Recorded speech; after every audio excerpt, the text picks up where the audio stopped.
Hello friends. This is Phoenix. What if? How are you all? So in this video, we will see what if Naruto fell in love with Lucy Heartfilia and got Harem. But before we start, if you want more amazing stuff like this, then be sure to subscribe to our channel and like this video.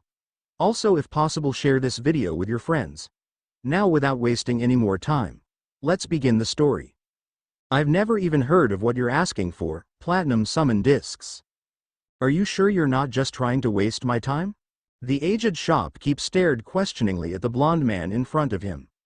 He was a young age with bright blonde spiky hair standing on edge, apart from 2 longer bangs framing the sides of his face and 6 more covering his forehead. His long black cloak was making him suspicious the most, obscuring his hands from view. Underneath the black coat was a white shirt unbuttoned all the way down until it tucked into his black pants, revealing another gray shirt with a cross underneath. On his feet were a pair of black steel-toed shoes, and a black messenger bag was hanging loosely from his shoulder. His bright blue eyes were set in a disappointed manner, staring at the merchandise at the counter. "Darn, are you absolutely sure you have no idea where any of them can be found?" he asked again, staring back at the old merchant. The old merchant now wished he had taken back his words. The boy seemed genuinely disappointed about not being able to find one of these discs. "I am sorry, my boy, but I honestly don't have a clue what you are talking about." "I see," the boy replied, disheartened. "Listen, can you let me know if you hear anything?" He rummaged around in his pocket before pulling out a small blue orb. Handing it over to the man. "It's a communication lacrima. It doesn't do much, just cup it in between both your hands and squeeze it tightly. When you open your hands it should work." The old merchant smiled, taking the small crystal from the boy's hand. "Of course, my boy. I'm sorry I wasn't able to help you. But can I take your name, in case I do hear anything?" "It's all right. And my name is Naruto Namikaze." The boy flashed a wide grin showing both sets of teeth. "I'm sorry I took up so much of your time. I guess I should look around the rest of your store now." He laughed, as did the merchant, before he moved into the weapon stands, perusing the many items on offer. He looked through every organization of weapon: spears, partisans, longswords, short swords, scimitars, knives, daggers. He heard the sound of the bell over the door ringing, indicating another customer. He chose to ignore it, carrying on looking through the weapons. "These are interesting." The blonde boy stopped, picking up 2 big swords, very thick in size but short in length, only being about 2.5 feet long with a curved point at the end. Ween might enjoy these. He looked at the price: 250 feet 000J, each. Naruto whistled quietly at the price. Luckily he came prepared. He had bartered before in order to get the discs, so every time he went into a magic shop, he had grown accustomed to carrying 2 feet 000J in his bag. Taking the 2 weapons, he carried them over to the counter and merchant, who was now currently trying to be seduced by a girl around his own age with blonde hair a different shade than his own, a lump of it tied into a ponytail of the top right side of her head. She was wearing a white shirt with a blue cross design and a blue skirt in similar color, and had thigh-high black boots. Around her waist was a brown belt. Naruto just managing to see the tips of keys tied onto the belt and a black whip with a heart-shaped point on a holster. Naruto stood behind her patiently as she tried to use her appeal to have the prices lowered. The merchant himself stood defiant. "Can I just pay for these?" Naruto snuck to the left of her. The old man nodded weakly, catching a break from the flirting blonde teen. Taking the blades to the back in order to find the sheaths. "You know it's rude to cut in." The blonde girl looked to him with an annoyed pout, crossing her arms over her chest. "Sorry, but it seemed like I might have been here all day if I didn't," Naruto replied with a nervous chuckle. Scratching the back of his head, the girl had big brown eyes that bore into him. "Well, it was still rude," the girl huffed, turning away from him. Naruto was never one to like it when people disliked him, especially girls. Glancing over to where she was, he looked around the merchandise under the glass barrier. "So what are you after?" he asked, trying to make conversation whilst the merchant had disappeared, probably taking his sweet time collecting the sheaths in order to get away from the girl. The girl pointed towards the silver key on a blue cushion. "So you're after Nikora, the Canis Minor. Interesting. There's quite a few of them." The girl's head whipped around, surprised. "You know about celestial spirits?" she asked in genuine surprise. Yeah, I do. Well enough to know that 20 feet OOOJ is a bit of a steep price for Nakora. Naruto laughed, rummaging through his bag. He pulled out a good 10 feet 000J, handing it over to her. Here. He grabbed her hand and placed it in her hand, closing her hand around the money himself. What are you doing? I can't accept this. Suddenly her eyes widened in realization. Don't you think that I'm that type of girl just because of what's happening here? Her brow narrowed to a furious stare, aiming to boil Naruto's head off his shoulders with her stare. A bullet of sweat dropped from Naruto's forehead. I didn't think that at all. I just don't like carrying around loads of money when I don't need it. So when I don't need it I just tend to give it away. And how much are you carrying on you now? The girl replied, clutching the money a bit more tighter now. Taking away the 500 feet 000J I just spent on the weapons and the 10 feet 000J I just gave to you. Around 1 foot 490 feet 000J. He smiled the widest of smiles, ignoring the look of shock on her face. And you're just planning to give that all away? Why don't you just keep it? She asked incredulously, staring at his bag which currently held all that money. I don't like carrying around large sums of money when I don't need it. You get all paranoid about it, thinking you're missing some, so it's more likely to get lost. He continued grinning widely. Then why don't you just put it in a bank? Naruto's grin faded instantly, eyes widening in confusion. Before he shrugged impassively. I can always make more money. I try not to be too greedy. He smiled again. The merchant returned with the 2 sheathed blades, placing the money on the table with an added tip. Naruto took the blades, hoisting them over his shoulders by the straps. Well, it was nice meeting you. Naruto smiled at both the old merchant and the girl, giving a quick wave before he walked out of the small shop. Right, so where to now? That was my only lead. Maybe a life can help me, but she refuses to talk about the location of any of the discs. I guess I have no choice but to keeping listening to rumors. Naruto thought with a smile on his face. One of them's bound to be right eventually. Wait. Naruto heard someone call. Turning around, he found the girl from the magic store running towards him. He stopped so she could catch up to him, gesturing her to catch her breath before she said anything. I never got a chance to thank you. The girl spoke with a light pant, pointing at the shiny silver key at her waist. So you managed to buy it then? Naruto smiled at her, receiving a smile in return from the girl. Yeah, he gave me a 1 foot 000J discount, but thanks to you I managed to save 10 feet 000J. That's really gonna help me later on, so thanks a bunch. The girl smiled widely at him again, a thin red blush appearing on her face. My name is Lucy Heartfilia, by the way. Lucy, my name is Naruto Namikaze. Naruto introduced himself with a smile. So what guild are you in, Naruto? Lucy asked him interested, now walking alongside him. Guild? Naruto replied in confusion. What made her think he was in a guild? You know, you have so much money, I figured you must be in a guild when jobs come rolling in for you to save up that much money. I'm looking to join a guild myself. I had my eyes set on one in particular, but it might be better to join one where I know at least one person. She laughed heartily. Naruto himself gave off a quiet chuckle. I'm sorry to disappoint Lucy, but I'm not in a guild. I'm a wandering mage. I go from town to town and perform jobs that people don't want to pay the extra added cost of hiring a guild to do it. Guilds have added costs when they take jobs. Lucy sounded surprised. She had never heard of such a thing. Naruto nodded in return. Yep, for example, say a job gives a reward of 1 foot 000J. The real cost of the job is about 750 feet 000J. You have to pay extra in order to hire a guild. The main sum goes to the mage who performs the job, but the extra cost goes to the guild itself. It's very fair really, as it is the guild's manpower. They pay for the mage if they destroy stuff, but it's usually around 25% of the original sum, and some people don't have that extra cash to pay out. Wow, you sure know a lot about stuff, Naruto-san.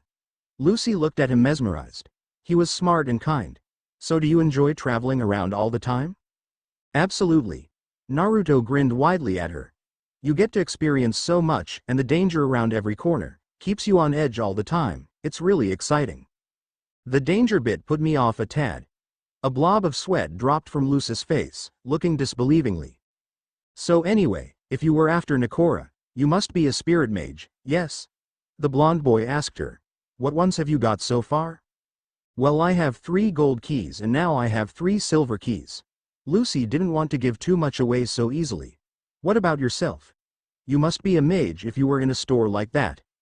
The blonde boy continued smiling, something Lucy was beginning to think he wasn't able to stop doing. I'm kind of like a celestial spirit mage myself. He chuckled lightly. Really? Well, what keys do you have? Lucy was now very interested. She hadn't met another spirit mage besides her mom. I don't use keys. Naruto smiled again. Lucy looked at him confused. A celestial spirit mage that didn't use keys. I don't look for the celestial spirits of the keys. My form of spirit summoning is something else. Shengshao entity summoning. It doesn't use the constellations as the spirits but uses the zodiacs of a lost period. Someone once described it as a lost magic, but it's so similar to celestial spirit summoning that I've never thought of it like that myself. Naruto laughed loudly once again. Shengshao entity summoning. What in the world is that? I've never even heard of such a thing. Lucy wondered perplexed. It sounded as if he was making it up. Will you show me this magic? I'd like to try my own spirits against it. Lucy asked the blonde in front of her. Naruto's brow rose in slight surprise. Sure, I got time. But it might be best if we get out of town. Things can get kind of messy. Here will be good enough. Naruto had led her to a remote part of the forest. A healthy green filled her vision all around her. A small stream sparkled from the light, trickling down the hillside. Yellow and pink flowers grew here and there. All in all, it was beautiful. Naruto moved to the other side of the small clearance. Right, Lucy. Whenever you're ready. Naruto smiled again. Lucy herself smiled. Drawing out one of her gold keys. O spirit, heed me now as I call thee. Open the gate of the golden bull, Taurus. Lucy swiped the golden key through the air, twisting the key. A bright light enveloped the area. Lucy, aren't I glad that we agreed on more summoning days? Now I can see more of that Y-body each week. A massive white bull with black spots appeared, wear not but a black speedo and a belt with a buckle in the shape of a bull's head and bandages wrapped around his wrists leading into brown gloves. He also had a golden ring in his nose and a bell on his neck. The massive bull had an equally enormous dual-bladed battle axe tied to its back. The bull spotted Naruto standing from across the field, eyeing him up angrily. Lucy, who's this moron? We're going to be fighting him, Taurus, so I need your strength. Lucy gave the bull a wink. Love hearts appeared in his eyes, mooing incomprehensibly loudly. Of course, Lucy. Anything for that Y-body. Taurus yelled loudly, before adopting a more serious battle expression, drawing his large axe out, gripping it tightly with his 2 hands. Naruto flicked his coat upwards. Lucy now saw that his belt had a small bag tied to it, as well as a gun holster. Naruto reached for the gun. Everything about it was golden, shining brightly with the sun. Lucy couldn't tell if it was just painted or actually made of solid gold. What's that? I thought you used spirits, she asked inquisitively. I do. This is my contract gun. It has a similar use to your keys. Naruto explained. He drew a small disc from the black bag strapped to his belt. Load platinum disc. Naruto spoke. He flicked a small switch. The barrel of the gun split in half, opening up. Naruto swiped the disc into the gun and closed the barrel up again. Ing the gun. Summon. First year Zishi. Liru the rat. Naruto called. Pointing the gun in her direction, he pulled the trigger, similar to her key. A bright white light appeared from it. Naruto, it's been a while since you've called me for something. Lucy almost squealed in disgust. A rat, going up to the height of Naruto's mid-thigh, appeared. He was, in a lack of better words, fat, wearing a black suit with the blazer unbuttoned, revealing a white shirt. Around his neck was a red tie with black polka dots. All of his other features were rat-like, with a long muzzle topped with a black nose, a long scrawny tail. He appeared with a sly smirk on his face, as if he knew all of her most embarrassing secrets. So what can I do for you, Naruto? His voice was slightly nasally, but was also slightly deep. The rat turned to see Taurus gripping the massive battle axe tightly. The rat turned back to Naruto. You intend to have me fight, don't you? He instantly began complaining. You know I'm not suited for battle orientation. If you intend to make me fight, I will tell Regan about this. Oh come on. Naruto whined in return, squatting down to the rat's level. Just this one time, please. No, now send me back or I will tell Regan. Liru retorted in defiance. Lucy was quite astounded. Naruto was such good terms with his spirits that they could even refuse to fight for him, or he was just a really lousy summoner. You such a rat, Liru. Naruto insulted the smaller spirit, who only smirked victoriously. I know. It's my job to rat on people. Now send me back. The rat ordered Naruto. Fine. Naruto sighed in annoyance, swiping his hand through the air. Liru's entire body began rippling as he slowly faded away again. Naruto flicked the barrel back open, taking the platinum disc back out. Sorry about this, Lucy. He apologized, placing the disc back in the small pouch and bringing out an entirely new one. Load platinum disc. He spoke again, loading the new disc into the gun. Summon. Third year Yinshi. Wean the tiger. A huge muscular spirit appeared, only a few inches shorter than Taurus. He was a man-tiger hybrid, completely yellow in color save for the darker brown patches on his shoulder face and big tail. The tiger had a long yellow mane jutting behind him like spikes, held back by a white headband tucking behind his pointed ears. His eyes were hard, staring intently at Taurus in front of him. The tiger's muscular chest was exposed, an open brown jacket was worn for upper body clothing, the sleeves seemingly torn off. On his legs he wore a similar brown pants, the ends torn off and strapped down by dark yellow circular bands. Over that he wore orange cloth, held onto his body by a large black belt. His feet were large with claws at the end with the same brown-colored material padding the arches of his feet. Half of his feet, his shins and all of his forearms including hands were wrapped in bandages. Gold Key Taurus. We meet again. The tiger smirked at the larger bull in front of him, ignoring the existence of his collar for a moment. He flexed his fingers aggressively, the bones clicking loudly. Platinum Disc Wean, I had no idea I would be seeing you again. Taurus replied, all silliness that he had ever shown seemed to disappear as soon as the tiger appeared. Wait, you two know each other? Lucy asked confused, she had never seen this Wean before. He is a previous combatant against myself. Taurus explained. Long before I met your Y-body, I had a fight against Wean, which I won most impressively. Yes, Taurus was contracted to the physically strongest man in the world. When my owner fought against him I couldn't compare. But times have changed, now I feel so much stronger. Wean grinned widely, flashing all of his sharp teeth. Oh wait. Naruto called, shifting the two swords from his shoulder, he passed them to Wean. Here, I bought these for you, I thought you might like them. Thank you, Naruto. Wean bowed his head respectively, strapping the two swords so their sheaths crossed over behind him. But I will not be using them in this fight, otherwise I cannot know if I am truly stronger than Taurus. Then shall we begin? Taurus shifted his weight, gripping the axe as hard as he could. Smirking, Wean lunged forwards, in an instant he was in front of Taurus. Fast, Lucy and Taurus thought together. Out of his fingers grew longer thick claws.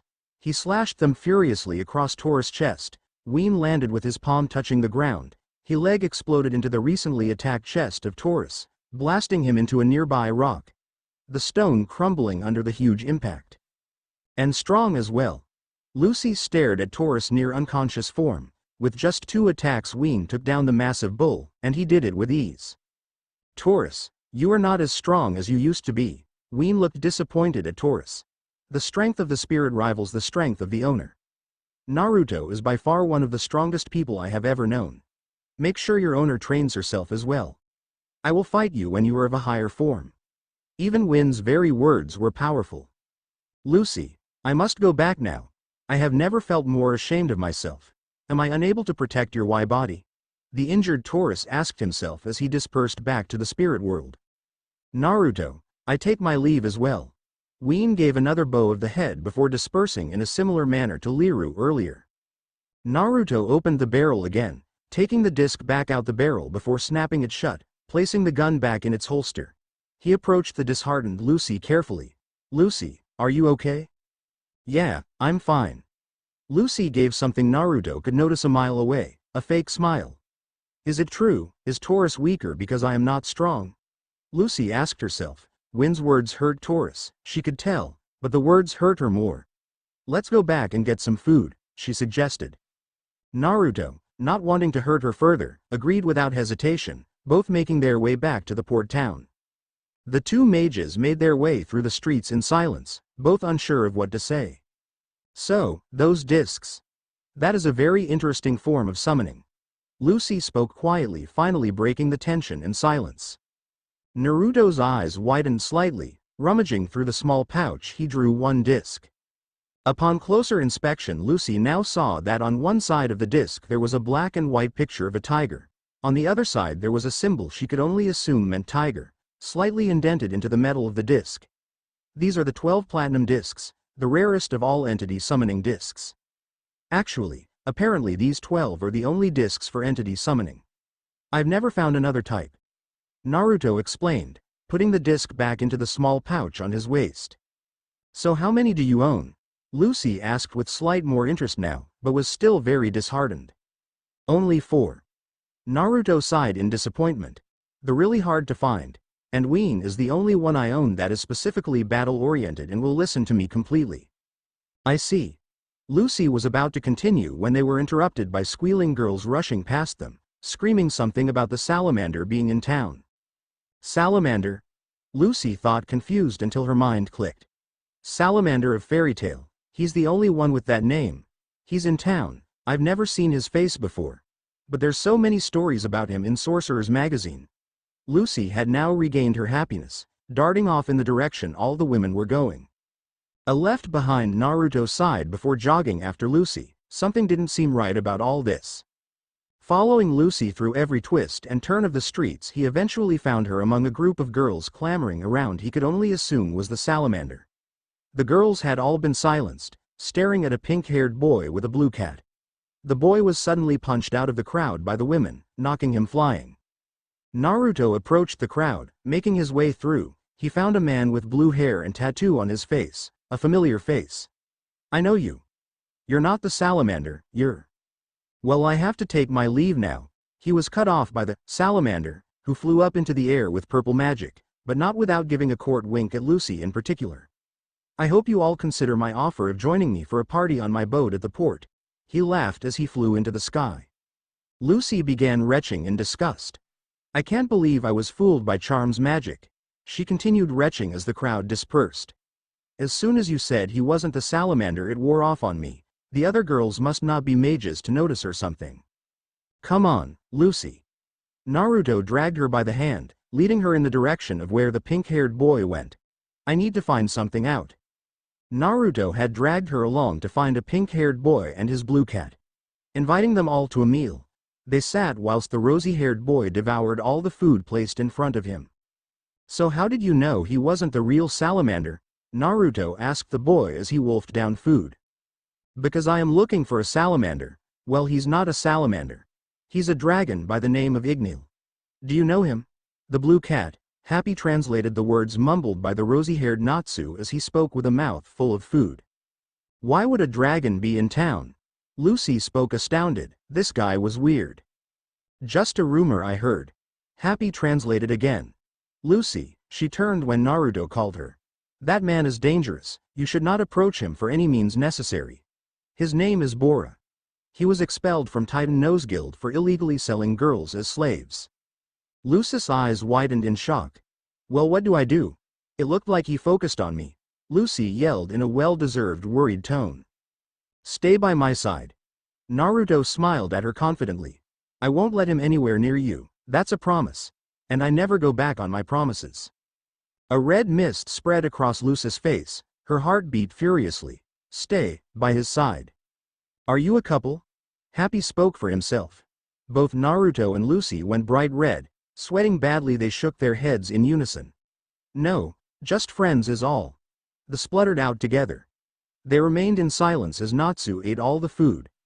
By the time he had finished, the evening sun was beginning to turn the skies an orange color. The foursome walked through the town, Natsu sputtering out gratitude for the food all the way.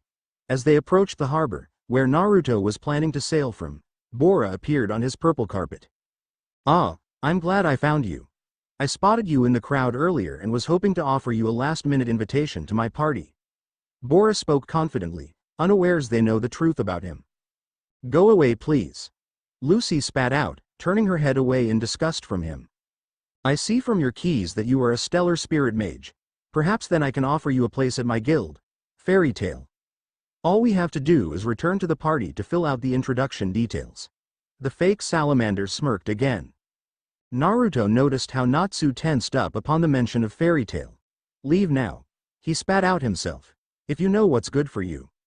The smirk left Bora's face, anger growing on his face. He growled in fury, before his magic aura exploded in fury. This isn't worth it. He roared out loud. You are too much of a prize to lose. Do you know how much you will be worth? I will just kill these two friends of yours and take you by force. A purple flare grew around his fist. He ran forwards towards Natsu, aiming to take his head off.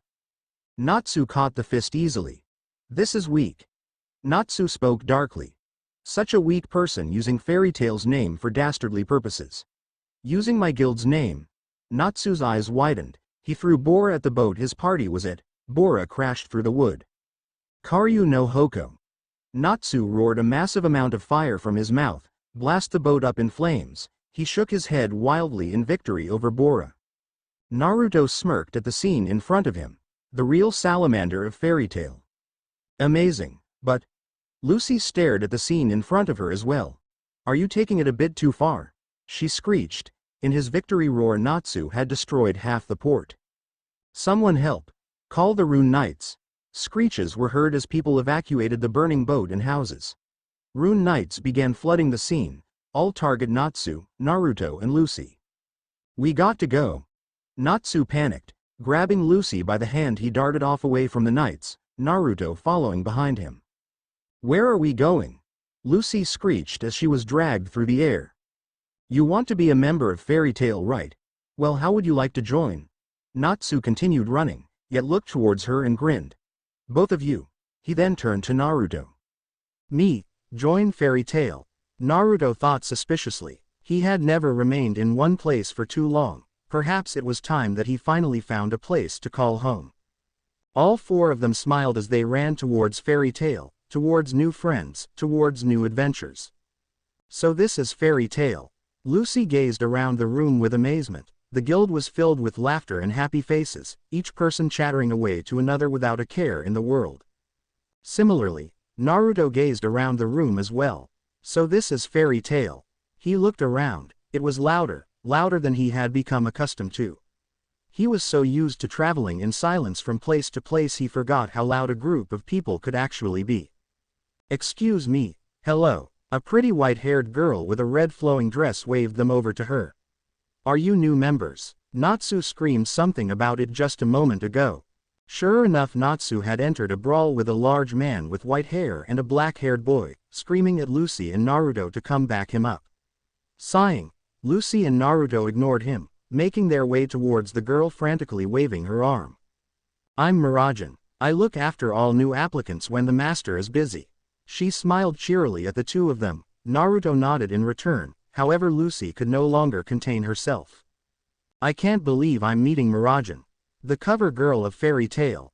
She squealed in delight, admiring every feature of the white-haired woman. Is she always like this?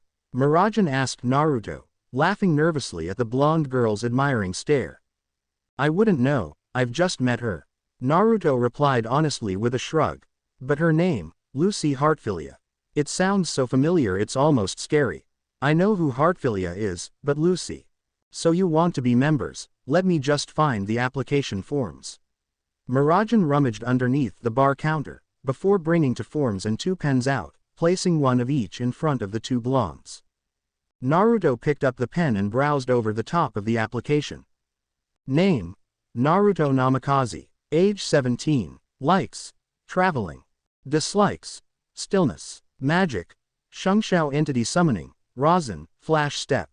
Dreams for the future: to meet the Jade Emperor, king of the Shungshao. Naruto looked over to Lucy, who had finally gotten over meeting her idol and filled in the application form and getting a pink member's stamp on her right hand. Mira asked where Naruto wanted his stamp and in what color. Naruto lifted the left side of his shirt. asking for an orange stamp on his hip next to his gun holster. "That's it. Welcome to Fairy Tail," Mira chimed happily, taking the member stamp away. "That was surprisingly easy," Naruto commented curiously. He was expecting something more difficult than filling out a piece of paper. "All of you shut up." A colossal titan fell from above. The light dared not come near him, leaving him as a huge back monster. All the laughing, fighting members halted in place, staring fearfully at the massive beast. Lucy ducked behind Naruto's back, quivering in fear. Naruto noticed her movement, looking at her curiously. "Do you know how many complaints I've been getting?" The titan roared, before shrinking down to an old man with orange clothing and silly blue and orange striped hat. His left hand filled with pieces of paper. He shuffled the papers into both of his hands before speaking again. "Kana, you drank all the alcohol in a pub and sent the bill to the council. Elfman, you beat up a client who said only educated men are worthwhile. Gray, you stripped in the middle of town halfway through a job. And Natsu, you just destroyed half a port." The old man screamed in annoyance. "But who cares?" Everyone looked up smiling at the old man, as if they had heard all this before. "We do not abide by the rules of the Magic Council. This is Fairy Tail. Do what you believe is right and live life to the fullest." The guild began erupting in cheers. The old man set the complaint papers aflame, a symbol of Fairy Tail's freedom, throwing it in the air for Natsu to jump and devour it. Mira sighed from next to him. "That's the master for you." She spoke with a slight shake of the head. Naruto looked to the man in a new light. "So that is the ultimate Makarov. User of ultimate magic and one of the strongest mages on the continent. Such an easy-going person for somebody in his position. Master Makarov." Naruto gently opened the door to the old man's office, located deeper within the massive castle that was Fairy Tail's guild headquarters. "Oh, who are you, boy? A newbie, I presume?" Makarov looked up in interest from whatever he was signing to look at the blonde kid in front of him. Upon entering and closing the door behind him, the blonde drew out a golden gun. Makarov's eyes narrowed in suspicion. The boy approached him, holding the gun above the table at Makarov's body. "What is this, some kind of stick-up? I don't know how much damage you intend to do with a contract gun." Makarov knew the design of the gun almost immediately. "So you do know this?" Naruto replied in return. "My name is Naruto Namikaze. A celestial spirit mage and user of the Shungshao entity summoning. And yes, I am a new member of Fairy Tail. This was just so I called capture your attention." Naruto replied, placing the gun down on Makarov's desk, sitting on the chair on the opposite side of Makarov's desk, smiling at the old man. "So what can I do for you, Naruto?" Makarov asked, seemingly more cheerier himself. "I'm looking for one of the platinum discs. Rather, I'm looking for any of the platinum discs. I figured that you might be able to help me in finding them, seeing as you have a lot more experience in the world than me." Naruto eluded the fact that he was old. He was asking for help from the man. He didn't want to insult him. The platinum discs. Now that is a tough one. Gold keys are highly wanted as there is a lot of stellar spirit mages, so there is a lot of information floating around about them. But platinum discs are rare. You're the first one using them in a long time as far as my recollection goes. However, I do recall the location of one such disc. Makarov scratched his chin, hoping to remember more about the disc. "Where is it?" Excitement in Naruto grew. Makarov was a well-respected man, not only for his power but for his spirit and honor as well. This was one man's word Naruto could fully trust. "The last time I heard it was in the small town of Meguma, lying far in the northeast," Makarov informed him. "Do you remember which one it was?" Naruto asked in hope. He had read that the rabbit had some formidable power, as did the ox and monkey. "I'm afraid I cannot remember that much. But this information is fresh. I only heard this a few years ago." Makarov replied apologetically. He couldn't tell the boy everything he wanted to know. "It's fine." Naruto beamed widely in return. "This is a good lead.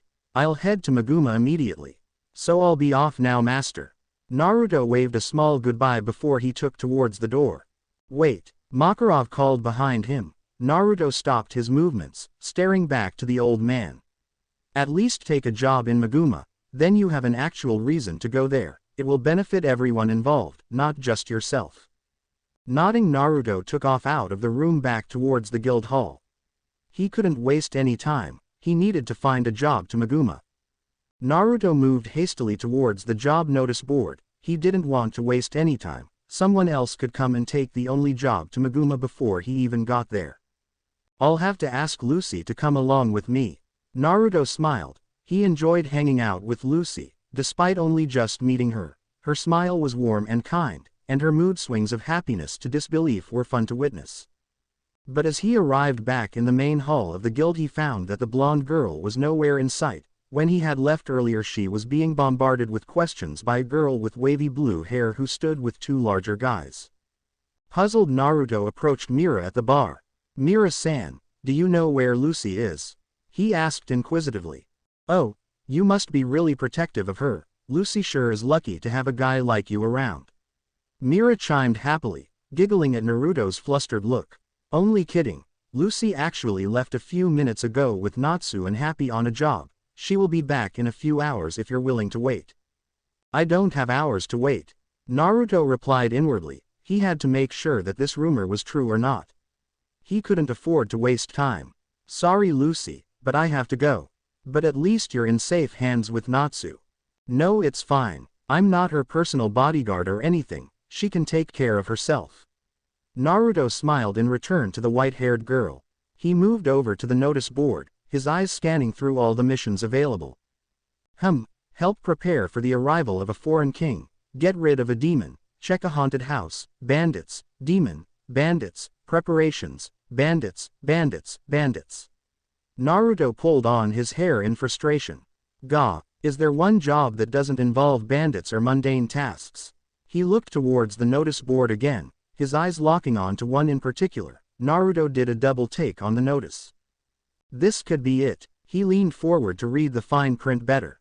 Help redirect the lava from the oncoming volcanic eruption. Reward: 85 feet 000J. Location: Meguma. Naruto's face lit up in glee. The job, and it appeared to be the only one in Meguma. Naruto punched the air in his mind. If I complete a task like this, Bisca will be sure to notice my strength. A calm voice had appeared next to him, probably someone just talking out loud to themselves. Naruto chose to ignore it. He reached for the notice, when another hand came for the very same notice, clutching onto it at the exact same time as himself. "Excuse me, but I would like this job." Naruto turned to the person. A boy looked back in annoyance. He has long, black hair which covered the right side of his face. He wore a brown cape with lighter shaded tassels cape over his shoulder and covers most of his upper body with a red shirt underneath. There is a knee guard on his left knee and on his belt were two gun straps. The boy slowly reached for the gun on his left hip, his hand tightening around the handle. Naruto performed the same action, revealing his golden gun. He grabbed it and pulled it out of the holster slowly. The black-haired boy looked down towards Naruto's golden gun. "An interesting weapon you have there," he noted quietly. "I didn't know the new member was also a guns mage like myself and Bisca." "I'm not a guns mage, this is a tool for my magic to activate. My magic does not rely on this gun entirely," Naruto replied as cryptically as the black-haired boy spoke before him. They eyed each other up for a few minutes, daring each other to try and take the job all to themselves. "Okay, you know what? This is ridiculous," Naruto eventually spoke, shaking his head quickly. "Why don't we take the job together? I mean, the job is to redirect lava, we'll need more than one pair of hands to do that." "Very well," the boy returned after a few seconds of hesitation. "My name is Alzack Connell. I would like to know your name as well if we are to be working together." "My name is Naruto Namikaze," Naruto replied with a cheery smile. Alzack nodded in return. Snatching the job notice, he moved over to Mira. Naruto followed closely behind in case he tried to pull a fast one. "Mira-san, Naruto and I will be going on this mission," Alzack spoke, sliding the notice paper towards the white-haired girl. Mira looked over it for a moment before a cheery smile went over her face. "Okie dokie, have fun. I'll let the master know." "Thank you, Mira-san." Alzack gave the girl a small smile. "Come Naruto, we are departing." Alzack spoke to the blonde, flicking his brown cape back over his shoulder. For a guy so eager to get on the road, he sure is taking his time saying goodbye.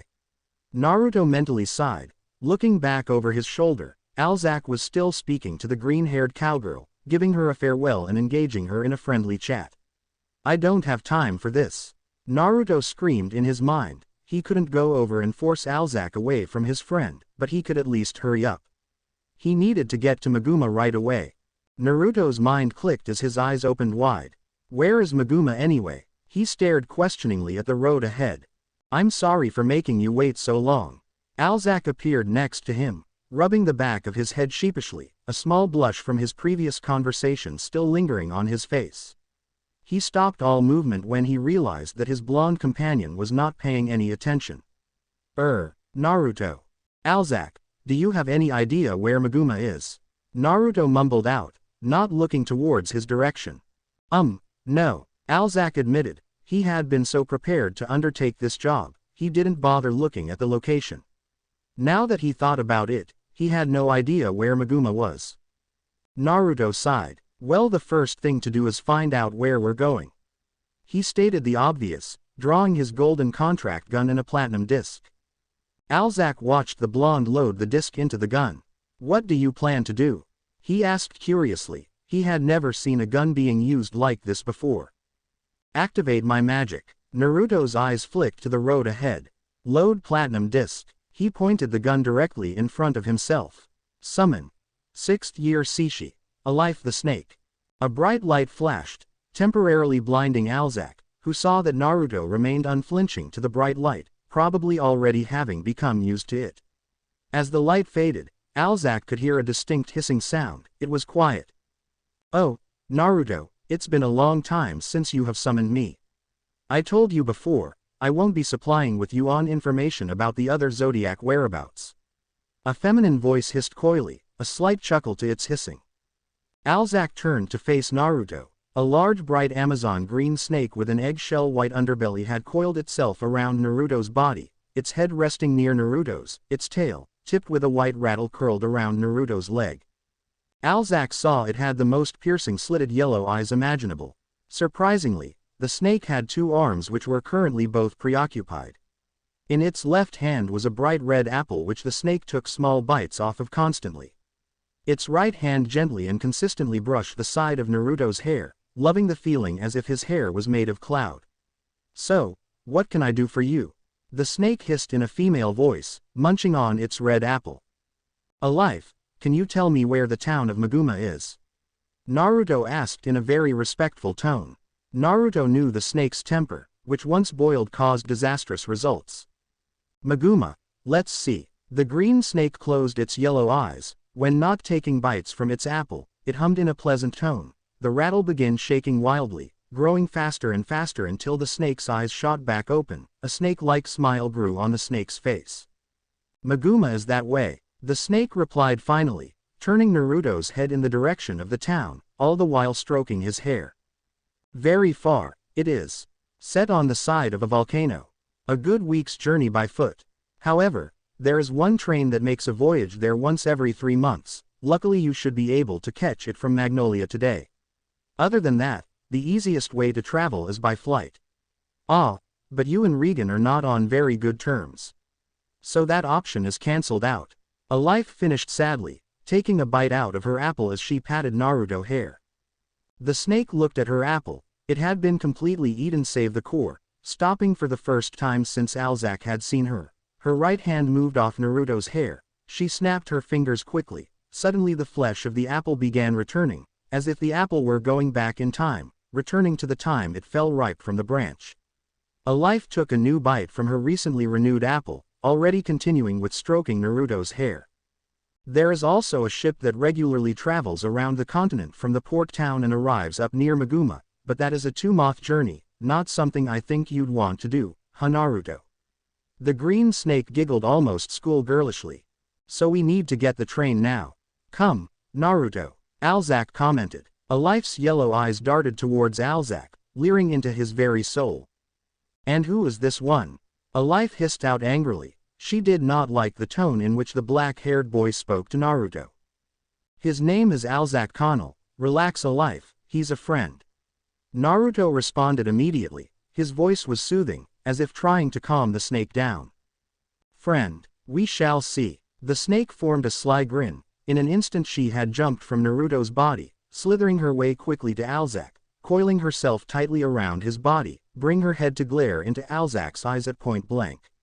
He free hand began stroking his hair similar to how she stroked Naruto's. "Alzack, don't move," Naruto ordered before Alzack even began panicking. Now trying to calm Alzack down. Alzack could only gulp as the snake frowned all the while stroking his hair. "I don't like this one," a life finally commented, jumping from Alzack's body and climbing back around Naruto's, stroking his blonde locks once again. His courage and strength is great, and he is devoted. But to one person in particular. Alzack's eyes snapped open wide. How did the snake know such things? He will do dastardly things to those closest to him, all in the sake of her name. When her life is at risk, his true nature will reveal itself. She pointed one of her fingers curled around the apple at Alzack, who stood unnerved. Biska. Alzack knew immediately who the snake was speaking of. Her life will be in danger soon. A frown began growing on his face. "I swear I'll protect her with my own life." "A life? That's enough. Thank you for everything, but I'm going to have to send you back or we'll never catch that train." Naruto spoke to the snake. "Very well then." The snake formed a sweet smile at the blonde. "Don't be a stranger, Naruto." She patted him on the hair once more before vanishing away. Naruto took the disc back out the gun and placed it back in the pouch, followed by the gun back in its holster. "Come Alzack, we need to catch this train." "Agreed, let's go." They both turned, running down the path towards Magnolia's train station. "This is going to be a long ride, we might as well get comfortable." Naruto found a free booth on the train, sliding the door open and sitting down. Alzack followed after him, sliding the door back shut and sitting on the seats opposite Naruto. "These are quite expensive tickets, in the private carts on the train. Are you sure about affording this?" Alzack asked as reclined into a more comfortable position. "Absolutely. I need reasons to spend the money I have. I don't like carrying large amounts." Naruto smiled back in return without hesitation. Alzack could only nod, giving a small smile himself. "Naruto, about that snake, a life. What was that?" "It was my magic. It's very similar to stellar spirit summoning." "A life is one of my summons," Naruto replied, placing his golden contract gun on the table. "No, I meant about the hair touching, and how she knew the location so easily and information how to get there." Alzack retorted. "It's one of her magics is the ability to learn things through the earth instantly. It's like she can sense all the information about a subject through her body. And if she touches you, she can learn all of your most inner thoughts. It's easier to do this by going directly through the head, that's why she likes stroking people's hair. Depending on what she finds out about you causes her reaction to you. I'm guessing she didn't like what she saw in your head." Naruto mused, scratching his chin. "Anyway, she's pretty laid back, so don't feel intimidated by her. You'll know when she gets pissed off. Now that is scary." Naruto chuckled weakly, sounding almost as if he was forcing the laugh. "So what about you Alzack, why were you so eager to take this mission?" Naruto asked the black-haired boy. "Well what I want to do is why I took this mission." Alzack spluttered out, his face going as red as a life's apple. He was unable to speak the truth about his feelings for Biska still. "I take it you're doing this to impress a girl." Naruto replied unfazed at the comment. Alzack went silent. Naruto shrugged his shoulders. "A life said something about your true nature being exposed because of a girl, just figured this would be the same thing. Now I won't lecture you about this. In fact I think it's a pretty noble gesture to do something this dangerous in her honor, but it won't count for anything unless you tell her that it was for her, and what if you died, then what could you say?" Alzack looked at Naruto in surprise, but lowered his head in shame nonetheless. His words were correct. He was unable to tell Biska his feelings for her. Everything he did for her would go unnoticed unless he told her that he did them for her. "I understand," Alzack mumbled in return. "It's just that I can't bring myself to tell Biska. We both came over from the West together. We have been friends for such a long time, I don't want anything to ruin it. I'm sorry." "No, I'm sorry I brought it up. It was wrong of me if you're so uncomfortable in talking about it." Naruto smiled apologetically. And what about yourself? Why were you so eager to take this mission? Alzack asked in return to the blonde. There might be something of extreme value to myself in Muma. It is the first real good lead I have had in a while and I must have it. This was the only job in Muma, so I had to make sure I was taking it. Naruto replied, staring out at the fast-moving earth on the opposite side of the window. Cryptic. He doesn't want to say too much. Alzack noted Naruto's refusal to go into too much detail. You're allowed to open up, Naruto. We are friends now. Naruto looked back towards the west-grown boy, smiling at him. Friends. It was a new concept to him, traveling alone, having no place to call a home. This was all happening too fast for him. The conductor called for the final stop, Muma. Only Naruto and Alzack remained in their cart, in fact barely anyone got off with them. The train stopped to refuel before taking off back down the track towards Magnolia train station. A life wasn't wrong about the distance. What was that, a day and a half?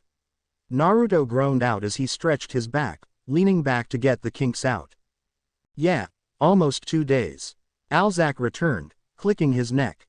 It had been a long journey. The first-class cart offering movie lacrima and other pastimes made it easier though. My, we rarely get any visitors so far up the track. A middle-aged man stood before them, with a burnt red shade of hair and small beard, dressed in a purple shirt and black pants with an elegant sash going over both his shoulders and a wooden staff. My name is Kazan, the leader of the village of Muma. Kazan, we are from Fairy Tail. Alzack responded, bowing respectfully towards the man. Ah, Fairy Tail, so our job request was accepted. The man perked up instantly. Well, let's not waste time here. I shall explain everything there is to know on the way to the village. The trio began leaving the small train station, stepping out from under its ceiling. The sky was darkened with black ash, small veins of red lava ran through the ground under their feet. Looking up, the colossal volcano loomed overhead, smoke and ash plumed from its mouth. At the base of the volcano was a small village. Housing consisted of hard rock houses. Probably made from all the nearby earth, it blended in nicely to the scene of the volcano.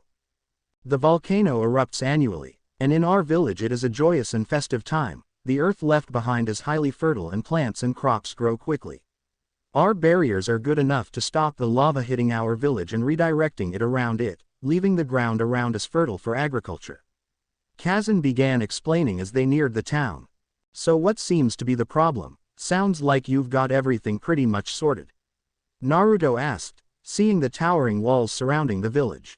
As I said, they're strong enough to withstand one eruption per year. We then repair them over the year in order to protect us for the following year. However, something has happened and it has caused the volcano to erupted more over the past few years. Last year it erupted 4 times. We simply don't have the time to repair the barriers if this continues. Many villagers have opted to flee the village, meaning we have less manpower to help repair the walls. Because of this, the volcano has created a new reputation for itself, demolished its previous one of wealth and prosperity, and has been adorned with a new nickname. And that nickname is? Alzack asked quizzically. The Gate of Hell, Kazan replied in a deadened tone. Aside from helping us repair the wall in preparation, we need people who are able and unafraid to scale the volcano and find out if the problem many of the villagers have speculated is true, and if so, exterminate it. Kazan continued. We do not expect charity. The reward for the job upon completion will be of course tripled. Tripled. Naruto let off a loud whistle. That's 255 feet 000J. Are you sure about giving away such a large amount? Kazan nodded in return. That is only the base sum. The volcano is going to erupt soon. This is its regular annual eruption, and the most ferocious. If you are able to help us in time, the reward could be even more substantial than that. I understand you may be disbelieving. Despite our appearance, our village is a pretty wealthy community. We have a lot of goods export to other towns. So what is the problem the villagers have speculated? Alzack asked curiously. The only thing possible, the volcano has never done something like this before. And recently a monstrous demon has taken up residence inside the mouth of the volcano, enduring its unbearable heat without restraint, as if training in its fires. Kazan explained. And you believe this demon is the cause? Naruto asked further. Kazan nodded. Yes, it must be doing something up there to anger the volcano and causing it to erupt. This demon, you must be wary of it. Those who have seen it have not returned unscathed, most do not return at all. It is a three-headed beast straight from the depths of hell. Are you up to the task of getting rid of it for us? Alzack and Naruto looked to one another before answering, a nod from each of them. We are. Wow, I'm surprised there's a cove like this that enters right into the volcano. Naruto noted with a surprised look. The cave was large enough for him to walk through without trouble. He stood near the top of the slant of the volcano's side. It also is dimly lit, probably because of the magma inside. Shrugging, he made his way closer to the cave. He stopped as he looked at the ground. Aha! He spoke energetically, bending down to pick up a stone equaling the size of his hand. He scratched it against the side of the cave's wall. A white scratch mark was left. Excellent, this will do. He smiled as he began making his way into the caves. Every 10 meters or so, or whenever he had to make a turn, he would mark an arrow pointing back in the direction of the exit. However, he noted along the way that there were similar markings along the walls, some more frustrated and crudely made than others. So what Kazan said was right, other people have ventured up here. So I wonder how far ahead this demon is. The reason he chose to come here was simple. He knew in his heart and in his head that if the platinum disc was going to be anywhere, it would be inside the volcano. They were always in the hardest spots. A life's disc was in the deepest part of a rainforest, and resting within a pit of dangerous snakes which she led. Wyans was in an oasis in the middle of a savanna, which took days under scorching heat to reach. And Liru. Naruto shuddered the thought away, retching at the memory. I won't cause myself to remember that sewer. He and Alzack had split up. Alzack remained in the village, helping build the defensive wall while he checked out the rumors surrounding the Gate of Hell. He began to hear the rumbling of magma bubbling underground, mixed with what he could only describe as a deep growling and breathing. I guess that means the rumor was true. Naruto made his way towards the noise. There is a demon that has taken up residence in the volcano. He found the light getting brighter. Following it, he stumbled onto the edge of what could be an arena in the volcano. A large platform of broken rock lay in the middle of a lake of magma, slowly being melted away by the unreal temperatures. And standing in the center, or rather chained in place by abyss black chains, was a monster. A pitch-black dog was chained by its limbs to the stone's walls of the volcano. Its arms being crossed over its chest and its legs being pulled to shoulder length apart. 3 dog heads panted deeply and evilly, black smoke escaping from their mouths with every breath, pouring down onto the ground below. There was no fat on its human-like body, every muscle pulsed through its sleek black fur coat, with a tattered tribal-like loincloth hanging around its waist as its only form of clothing. Golden spiked chokers and bracelets were around its arms and legs and necks. Across its body were blue tribal markings. Its fists flexed at the presence of Naruto, revealing long, sharp, steel-like claws. It looked up. As soon as its 3 sets of eyes met Naruto's figure, their gaze hardened with fury. Its deep growl turned into a piercing roar, shaking the foundations of the environment surrounding them, its 3 sets of sharp teeth bearing towards Naruto. Its limbs tore themselves from their chain confinements, long chains now hung from its arms and legs. It slipped into a pouncing hunter stance, growling furiously at Naruto. Quickly, Naruto took towards his contract gun and Wyans disc. Sorry Alzack, but I might be a little longer than I anticipated. He apologized in his made. Load platinum disc. Naruto swiped Wyans disc into the gun. Summon. 3rd year Yinshi. Wean the tiger. Gun's magic. Earth slate shot. Alzack roared loudly, firing 2 extra bullets down, which turned into heavy stone slates, layering up the final 2 chunks missing of his work. The extra wall he had created now stood 5 rows of his earth slates long and 8 meters high. His hands, still clutching his pistols, leaned onto his knees for support. He panted heavily, sweat dripping from his face. I'm exhausted, he sighed inwardly, and I've only gotten halfway through what I had planned to build this wall. His teeth clenched together in frustration.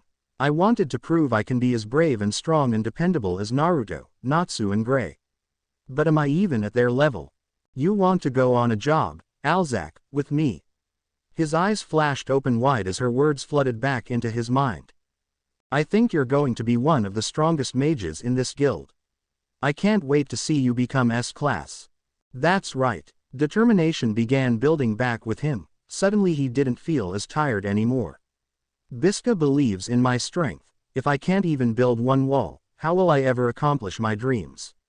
If I don't finish this wall, how can I look Biska in the eye again? Guns magic. Earth slate shot. Alzack yelled in a newfound determination, shooting rapid-fire bullets down, forming new rows or earth slates. Suddenly the village stopped as the sky split in two, the bright sun beaming down on the land for perhaps the first time. The ash of the volcano split as the sun targeted that directly. The villagers looked at the sky mesmerized by the blissful blue and the shining sun. Alzack looked up to the volcano in worry. What could possibly be happening up there? I hope Naruto is okay. Perhaps we shouldn't have split up. Flashback. Break. So how shall we do this? Naruto asked seriously, staring down Alzack intently. The easiest solution here would be for one of us to build the wall whilst the other checks out the volcano for the demon. The only thing we know about it is that it apparently has 3 heads. That might not be much, but it's something. Alzack's head lowered. I should say it, but why can't I? He should say I'll check out the volcano, but he couldn't bring himself to say it. Am I really that afraid of the unknown? I came from the west without knowing anything about this land, and this is a lot less scarier than that. But why can't I say I'll go? Am I really that afraid? I'll go. Alzack's head snapped up, looking in shock at Naruto, who looked rather uninterested with his proclamation, despite the fact he said it without hesitation, unlike himself. I'll check out the volcano, you stay here and help rebuild the village's defenses. I won't be too long. Naruto left immediately, giving a small wave over his shoulder. Such bravery. Unlike myself, he isn't scared. Or at least, he doesn't show it. Alzack's spirit hardened. I will be as brave and courageous as Naruto. It may not be at the same level, but I will ensure that this wall is completed in time. Alzack turned around to face the broken down wall of Muma. He drew his 2 guns and ran towards it. Guns magic. Earth slate shot. A magic seal shone green in front of the barrels of his pistols. The bullets he fired turned into large slates of earth crashing onto the ground in front of the wall. He fired more across, creating a layer along the bottom of the wall. I can't stop there. Alzack gritted in his mind. Firing more bullets, he created a platform of earth along the ground extending from the wall. 5 rows of earth slates. He then began firing more bullets, now layering slates on top of the platform. I will succeed. Alzack sighed a sigh of relief. His work was done. Standing atop his work, he wiped the sweat from his brow. He turned to Kazan.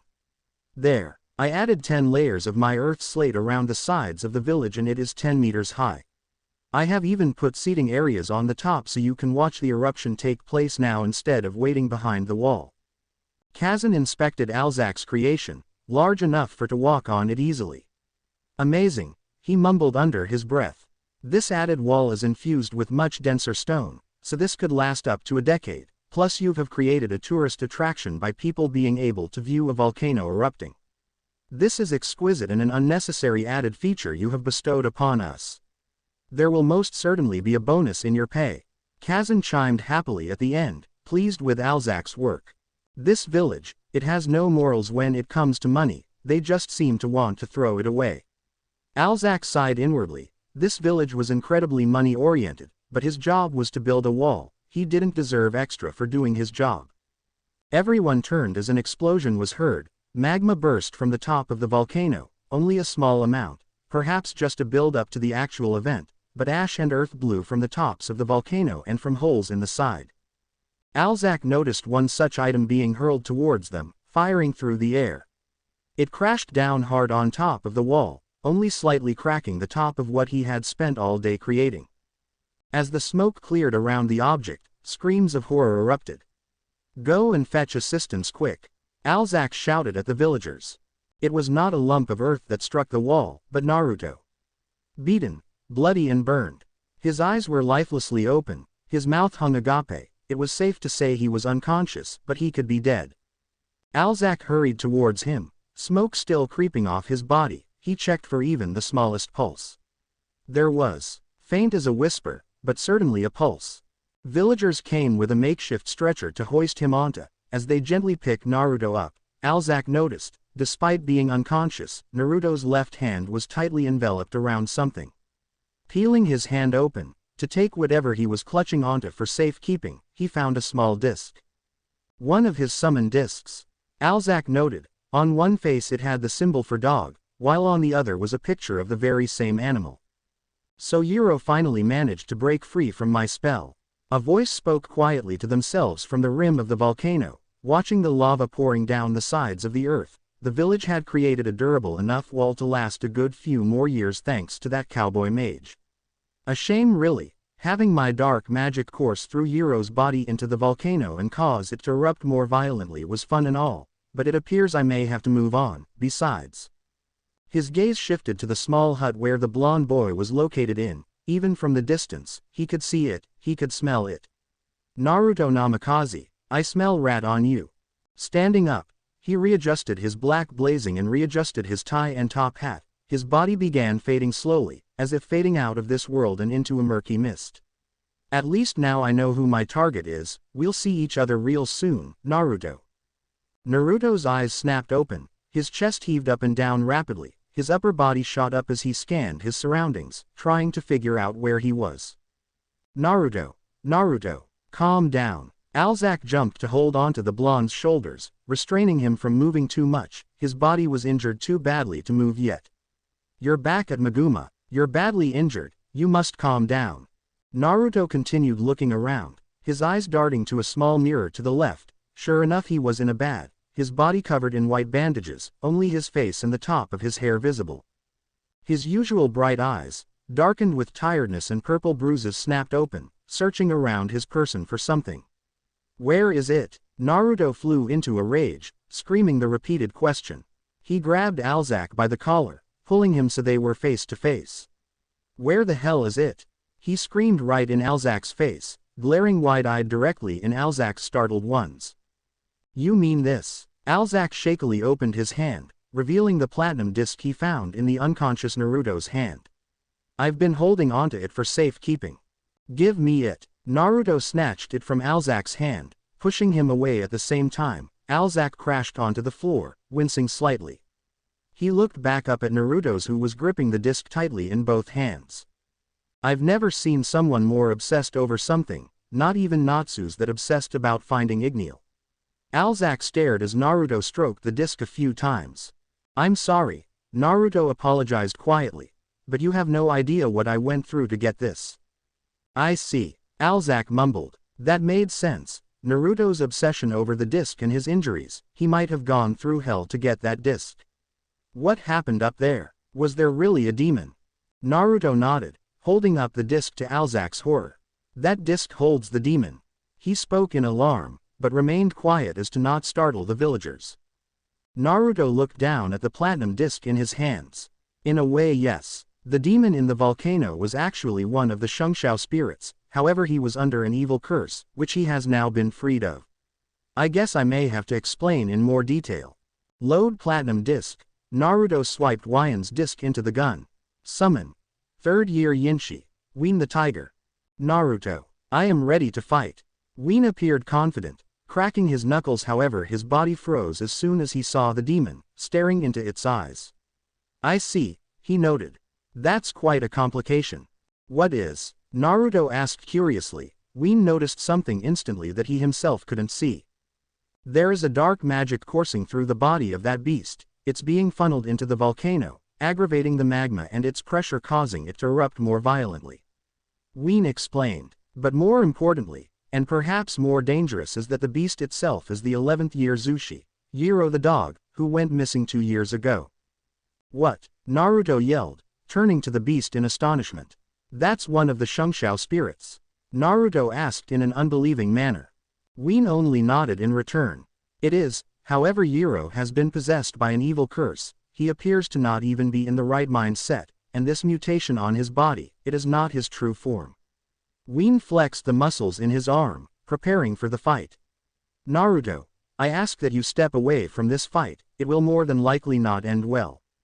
No way, Naruto smiled, standing confidently next to the larger tiger. I fight alongside my spirits, that's my style. ... Very well, Ween accepted begrudgingly. However, I will be the decoy. I will use my claw and burst magics to restrain Yiro, then you move in for the attack. Ween replied. Burst. You can only use that for 8 seconds at a time. Then you have to wait 1 minute before you'll be able to use it again, you'll be dangerously exposed. Naruto commented. Sure, Wyan's speed and strength increased to an almost unrivaled level once he activated Burst, but there was only an 8-second time limit to use the spell. It's a worthy risk. Even with your speed through Flash Step, you might not have the strength to restrain Yiro. I on the other hand will. Ween glared hard at Yiro's snarling, drooling form.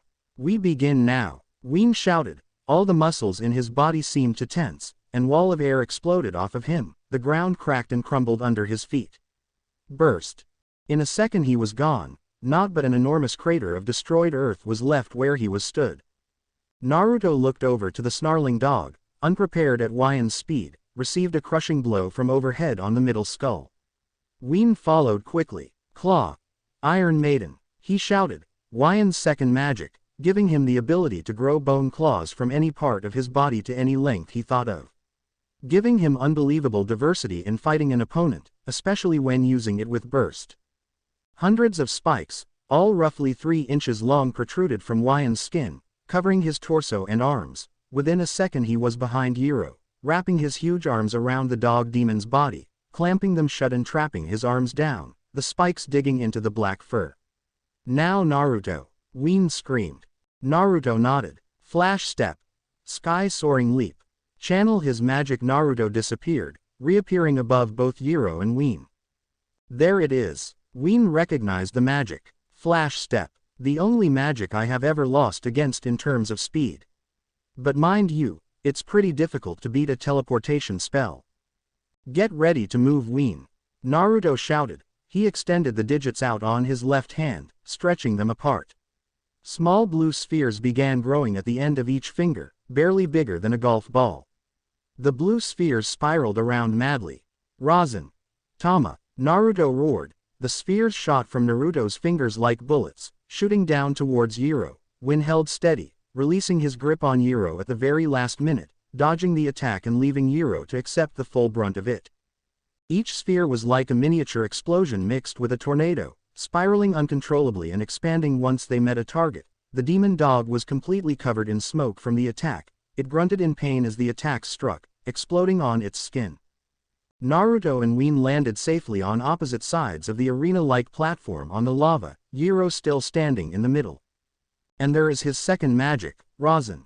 Unlike other magics that channel the magic into an element being either created or already there, such as ice, lightning, fire, light and even souls, Rasen uses only pure magical power that courses in the user's body in the form of a spiraling shape, concentrating and powering whilst spinning in place. It is dangerous, and cost me the fight on that day. Ween remembered the day he and Naruto met, when he joined Naruto on his journey. As the smoke cleared, they found Yiro glaring at both of them at the same time, using 2 heads, his chest heaved up and down. Yiro never had that kind of endurance before. Ween stared at the beast. Whatever had cursed Yiro had increased his strength and endurance tremendously. Shit, our attack did nothing. Naruto gritted his teeth, preparing another 10 bullets of Rasen. Tama. Yiro roared ferociously. The chains wrapped around his wrist suddenly grew in proportion without warning. In a split second, chains wrapped around both Naruto and Ween, tightening around them like an anaconda. A chain magic. Ween looked in surprise. Yiro never had one of these before. Looking down at the chains, glowing an eerie black in color, he felt the chains burning against his skin. And they burned the target was they are wrapped as well. Continuing roaring, Yiro swung both of them with power, lifting them up into the air easily. The chains extended further, their bodies began crashing against the sides of the volcano, flesh and bone met earth with a frightening impact. The chains retracted quickly as Yiro swung his arms down from overhead. Naruto and Ween crashed into the earth face first. Ween winced as he felt the chains tighten even further, but he heard a spluttering. Opening only one eye, he found Naruto bloody and beaten, coughing up massive amounts of blood. Naruto was leaner than his bulky frame. He had more muscle to cushion the impact and a naturally higher endurance. His bones were also stronger. These attacks must be slowly killing Naruto. I must do something. Ween thought in worry, but felt himself being swung by the chains again. He and Naruto soared in the air once again, before being launched to opposite ends of the volcano, landing of chunks of rock along the walls after crashing into it. Looking, Naruto was slowly looking back at Yiro, barely moving at all. Looking down to Yiro, he found the demon preparing some kind of assault, charging towards Naruto. No, Ween screamed in his head, jumping back to his feet in pain. I made a promise at the time we met, and I intend to keep it, Naruto.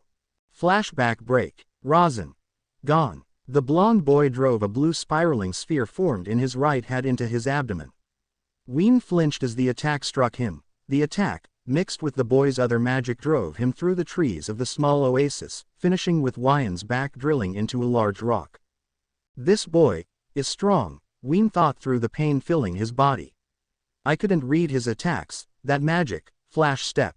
It was as if he was teleporting his body, it was like fighting a yellow blur. I couldn't keep up. I lost. Wyan's body craved sleep, and he allowed it, closing his eyes for what he could have expected to be for the last time. Wyan's eyes opened slowly, looking he found the blonde boy wrapping his body in bandages. You spared my life. Ween asked quietly. What do you mean? Spirits can't die, can they? The boy asked curiously as he continued wrapping Wyan's back.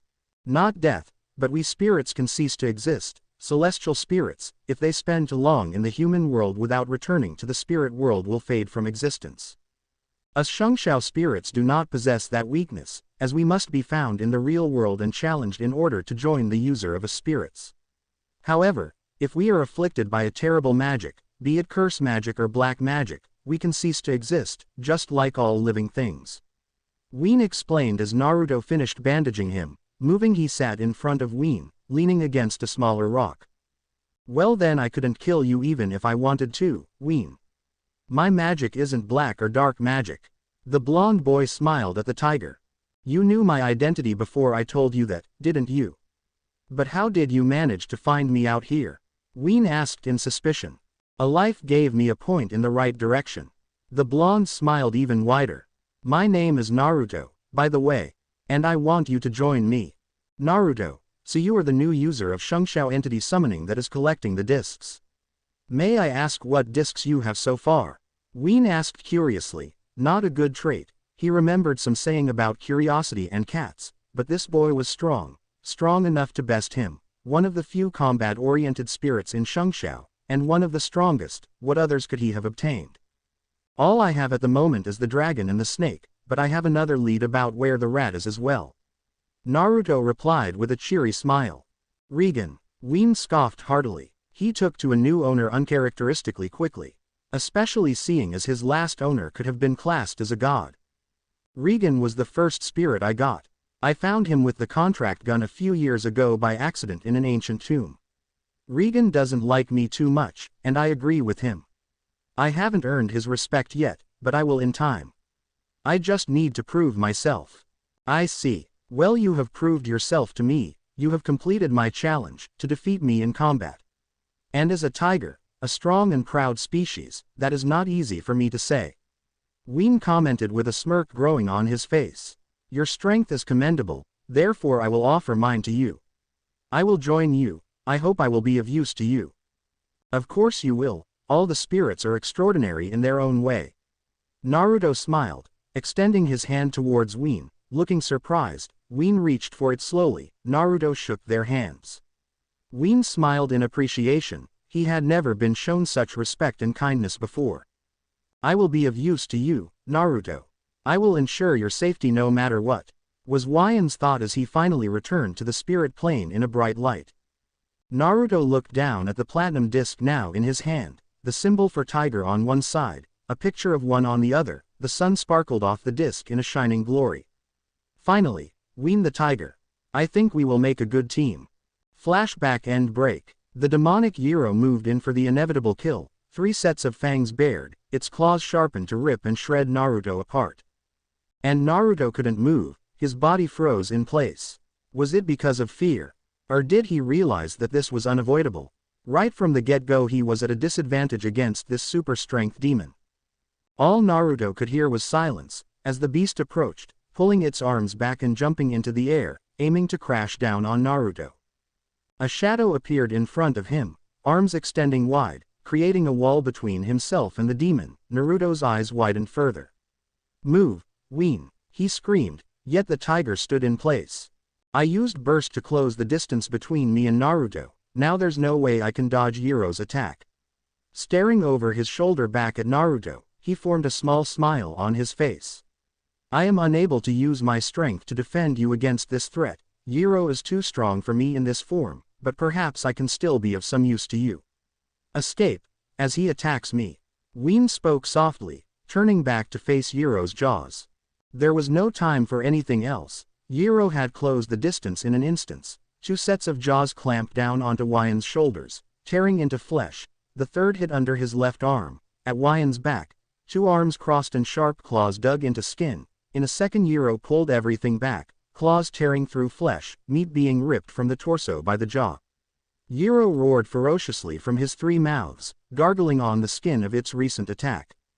Ween fell backwards, and Naruto still couldn't move to help him. He began fading away as spirits do when they return to the spirit world. However, his light was dim, dimmer than any light he had ever seen. Even as he fell to the ground, even as his wound gnawed away at him, Wyan's smile never faded. He disappeared back to the spirit world entirely just before his back struck the ground, leaving Naruto alone with the beast. However, this beast was not Yiro. This beast came from within Naruto, wide shocked eyes furrowed into rage-filled ones, his nostrils flared in fury, teeth clenched together yet lips pulled apart. Naruto snarled with every breath. He let out a scream of pure vengeance, bringing out a new disc. Something he had promised not to do until he was ready. "Load platinum disc," Naruto screamed in fury, placing the new disc in the gun. "Summon. 5th year Chenshi, Regan the Dragon." He pointed the gun towards the ash-filled sky and fired. Light exploded from the gun, wind twisted around the shot. "Naruto, I'm disappointed," a voice beckoned out inside the volcano. "Never have I seen such damage inflicted upon Ween. This only proves my point further. You are not able to wield the spirits." A man, dressed head to toe in armor, appeared. His armor was spiked in a shining blue and gold color, the feet shaped like claws digging into the earth. His helmet was tipped with a long red fabric flowing behind him. 3 long thorned whips of steel extended from in between the shoulders of the armor. He stared down the beast in front of him. "I know this one is to blame for Wyan's injuries, and his wounds are filled with a dark magic. It is halting the spirit world's instant healing ability upon re-entry. Ween is being tended to, but Yiro must be stopped now." The man's voice echoed within his helmet. His hands formed a circle in front of his stomach. "This is my power. Bathe in the warmth of the light." Regan chanted ominously. Looking up, Naruto saw the clouds, the very sky beginning to split, the sun shining through into the volcano, light collecting and concentrating into Regan's hands. "Tenki. Absolving supernova." Regan roaring, firing the blast of light at Yiro. There was no escape. Light filled the volcano. Yiro roared in pain as the light enveloped his entire body. Naruto's vision faltered in the light, it blinded him. Regan is so strong. He is right. I have no right to fight alongside him in battle. Do I have the right to fight with any of the discs as well? You do have the right to fight alongside us, Naruto. Naruto's eyes widened. That was an entirely new voice. And how did they know my thoughts? Naruto asked himself with shock. The light of Regan's attack began to fade. Gone was the demonic beast that was Yiro. Now there stood what could only be described as divine. The 2 extra heads had disappeared. Now the single dog head had a narrower muzzle, with a soft, completive look to its eyes. The bulging muscles were covered by a white, skin-tight cloth that covered all its muscles. Over its head was a solid gold cloth headdress. He also wore golden gauntlets over his arms and a golden battle skirt. Cloths of black and white fabric flowed behind the dog man at his shoulders and back. In his right hand was a large staff made of gold, tipped like a hammer at the end. Who is this? Naruto stared at the man in wonder, his eyes wide with awe at the man before him. He looked more regal than even Regan. I am Yiro. The dog man introduced himself to Naruto's shock. I must explain these turn of events. I was infected with a curse magic, turning my form into that hideous form, wiping my mind clean of everything but destruction. My body was only a medium to pour dark magic into the volcano and earth, causing its violent eruptions. But who was the cause of your curse, Yiro? Regan's armor faded from his body, as if like a requip. Regan revealed his own face, one that Naruto had only seen once before. He was a young man with dark green hair, sleeked into a backwards spiked style and a pair of violet-colored eyes. His face was soft, yet authoritative. He dressed in an expensive-looking white suit jacket and pants with a purple undershirt, with a black belt and shined shoes. Embroiled on the back of his jacket was green and yellow dragon. Yiro noted Regan's face and nodded. I believe it was Spedy. His answer left nothing but confusion in Naruto. Who or what is Spedy? Naruto thought perplexed. The battle was long forgotten. Yiro genuinely seemed free from his curse. Spedy. It does sound like him. He had always enjoyed destruction, even to use it as a pastime. Regan stroked his chin in contemplation. But now of all times for him to resurface, it surely can't be of coincidence. What's so special about now? Naruto asked, feeling completely left out of the conversation. It is the first time in decades that there has been a Shungshou entity summoner. Would watch yourself, Naruto. Spedy may be targeting you for your status as the summoner. Maybe even more due to the events as to how you became one. Yiro answered for the both of them. You mean because I found the contract gun in Regan's disc? Naruto replied. That was his main speculation as to why he felt he had no respect from Regan. Usually a summoner must defeat the spirit in combat in order to have them join them.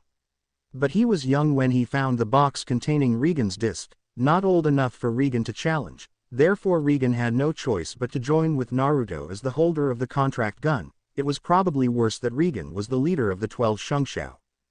Naruto's mind snapped open in recollection. He had not thought about that time for so long, he had forgotten everything about it.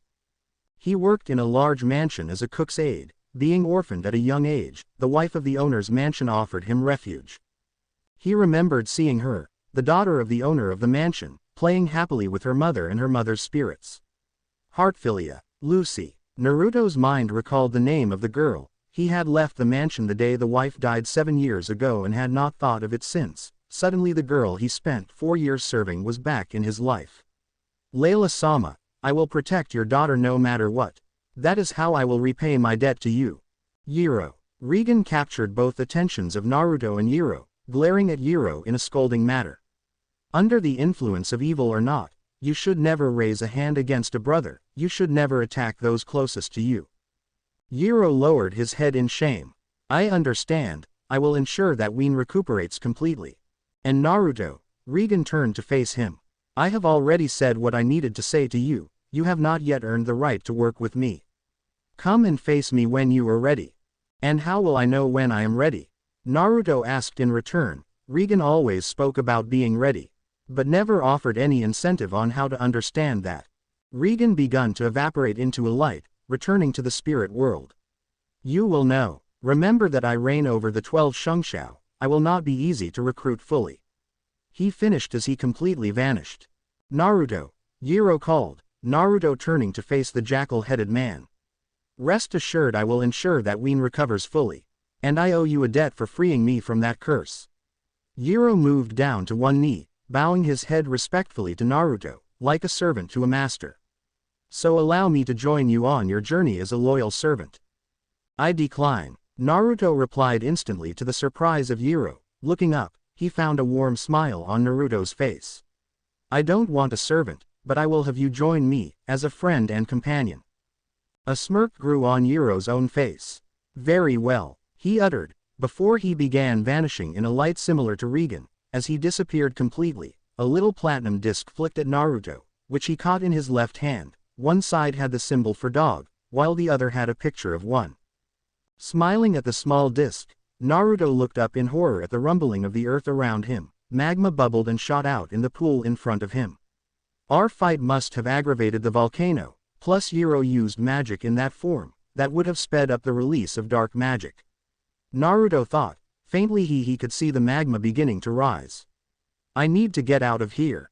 Rising to his feet, Naruto took one step, blinding pain ran up his leg. Shit, my leg's broken.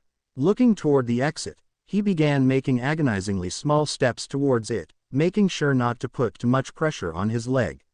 I won't get out of here in time. I won't let some magma take my kill.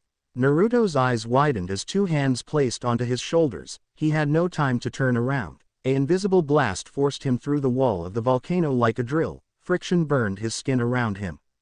But a light came, and he felt free. Looking down quickly, he found his body soaring through the air in the direction of the village.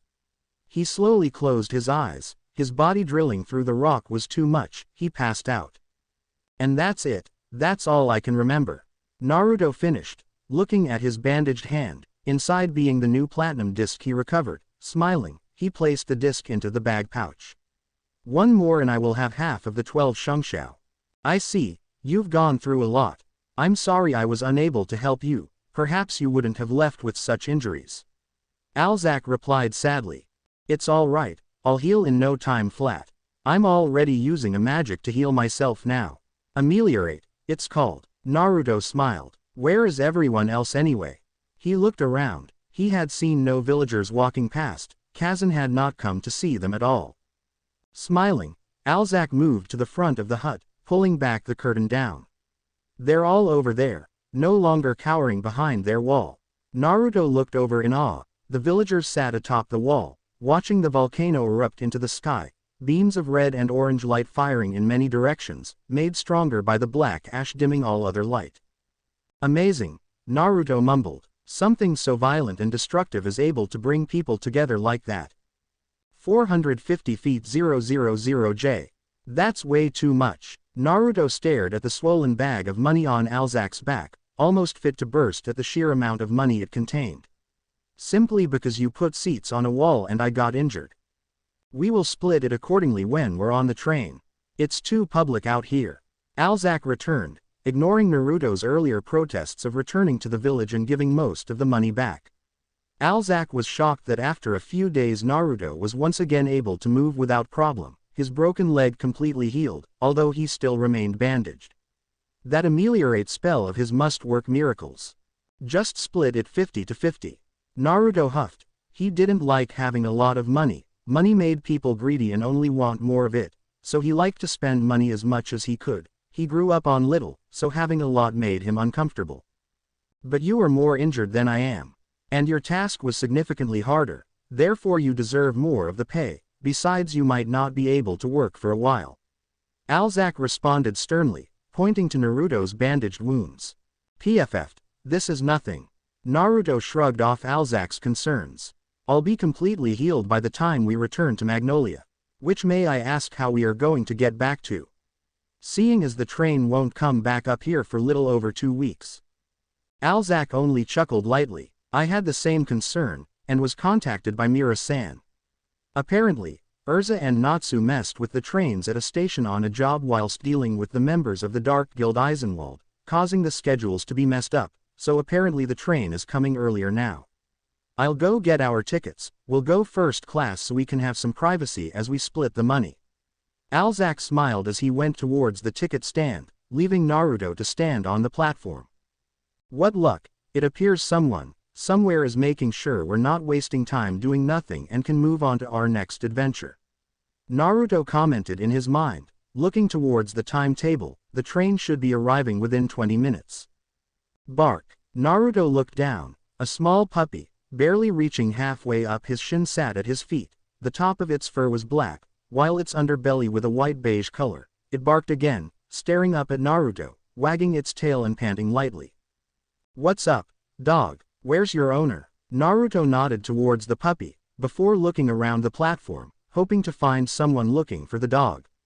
The dog barked again, rubbing its body gently against Naruto's leg, stroking its fur against it. No, no, no, you need to find your owner, now scoot. Naruto pushed the dog away gently with his foot. The dog slid across the floor, its claws digging into the ground trying to stop the movement. Naruto, it is I, Yiro. Naruto's eyes widened, looking around for the spirit. Where are you? Naruto called out, staring in all directions. Down here. Yiro's voice called again, it leading Naruto to stare down at the small dog. Immediately Naruto's brow rose in an amused surprise. Yiro, Is that you? Naruto scoffed in amusement, looking down at the small dog at his feet. Yes, this is my true form. Yiro responded telepathically, nodding his small head. I worry for my owner's safety so much that I adopted this form in order to be by their side at all times, to spring into battle should they need my assistance. I will make sure you are safe from any danger. That's pretty cool. Naruto smiled widely at the small dog. To be able to change your form like that, is that a common trait I wonder? A life can also change her size when she fights. And Regan requips his armor. Naruto mused, he wondered if Regan could actually morph into a real dragon. Shaking the thoughts from his head, Naruto smiled down towards the mini Yiro. I guess that's fine, it will probably be good to have someone to talk to whilst on job. Naruto, I got your ticket. Alzack returned, passing a ticket to Naruto. Instantly Alzack caught sight at the dog at Naruto's feet. Whose dog is that? I think it's a stray. Naruto lied. It approached me looking for food, I can't just leave it here. So I'm going to keep it. Naruto smiled, picking up the dog. Okay. Alzack shrugged, wondering why Naruto was trying to justify his point so much. It's not against the law for you to have a dog, you know. So what are you going to call him? Yiro. Naruto replied with a smile, it saved him having to lie about a new name for the spirit.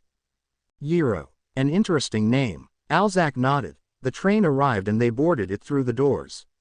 Let's go home. I'd like to see Fairy Tail again. Naruto, there is something I must speak with you about, something about that magic you used to defeat me in my cursed form. We must speak about it later. Yiro's small puppy-like form spoke telepathically. Naruto nodded in the direction of the small dog, not wanting to look crazy by beginning to suddenly speak to his dog in front of Alzack, but was also unsure Yiro could read his thoughts as well. The bandages Naruto had worn to mask his injuries had been discarded. He no longer had any need for them as his wounds were completely healed. He and Alzack moved at a leisurely pace towards the Fairy Tail building, the front door entrance close in sight. As they approached the door it had finally dawned on Naruto how much he and Alzack had in common. Both came to Fury from elsewhere. With no money or no family in sight, both strived to become something better than they were, and the most obvious, they both used guns as a source of their magic. Naruto had found a valued friend in Alzack, one of his first ever. They both stopped at the front doors before opening them, turning to one another with smiles on their faces. Their hands slapped together, gripping each other's hand. Farewell, Naruto. Thank you for the journey we shared together. Maybe one day we can work together on a job again. Alzack laughed lightly, shaking Naruto's hand once. Naruto laughed in response. Yeah, I'd like that as well, maybe something that isn't as life-threatening next time. Naruto laughed a little harder, flashing both sets of his white teeth. Alzack laughed himself before waving a final goodbye, making his way into the guild and heading directly towards a long green-haired cowgirl. Yiro. Naruto squatted down to the dog's height. I need you to go back to the spirit world for a while. I don't want too much attention, I'm going house hunting later. My chances of getting a decent place might drop if I have a pet with me. Of course, but we must talk later. Yiro nodded, before poofing out of this world and back to his own. Smiling, Naruto stood up, clicking his neck. He walked into the guild. The mages still chatting away with each other. Naruto headed straight towards the barmaid Mirajan. Hey Mira-san, me and Alzack are back from our job. He smiled and waved towards her, before handing her a bag. The guild's cut of the pay. He informed her of the bag's content. Ah, hello Naruto. Well, I just mark you and Alzack as returned alive. Mira chimed happily, taking the bag of jewels. Naruto sighed in relaxation, it was good to be back. His eyes darted to the left. A few stools down the bar sat Lucy, moping sadly with her head in her arms, a free hand playing with a straw in a drink while she stared at it intently. Lucy. Naruto approached her with a gentle smile. She responded to his call by her eyes shifting towards him. Hey, Naruto. Where have you been? When I came back from my job with Natsu, Mira had told me that you had gone on a job. Lucy mumbled into her arm, but Naruto was still able to comprehend what she was saying. Yeah, I was on a job with Alzack in a place called Meguma. Naruto chuckled, scratching the back of his head as he sat down next to Lucy. Really? How was it? Lucy asked with a tang of more interest now, looking away from her drink again to sit upright and look at Naruto. It was eventful. Naruto chuckled again, smiling at her. But enough about me, what about you? You seem sad about something. It's just. Lucy sighed again, before moping down on the bar counter again. I have no money to rent an apartment. She began crying, tears pooling down her face. I'm gonna be homeless, she wailed out. Her crying stopped when Naruto laughed, wiping the tears away. She looked at him with a mixture of confusion and anger. Why was he laughing about her misery? If you need a place to stay for a while, then you can stay with me. Naruto smiled widely at her. He remembered his promise to Layla years ago. He would make sure Lucy was safe. Lucy's eyes widened in surprise.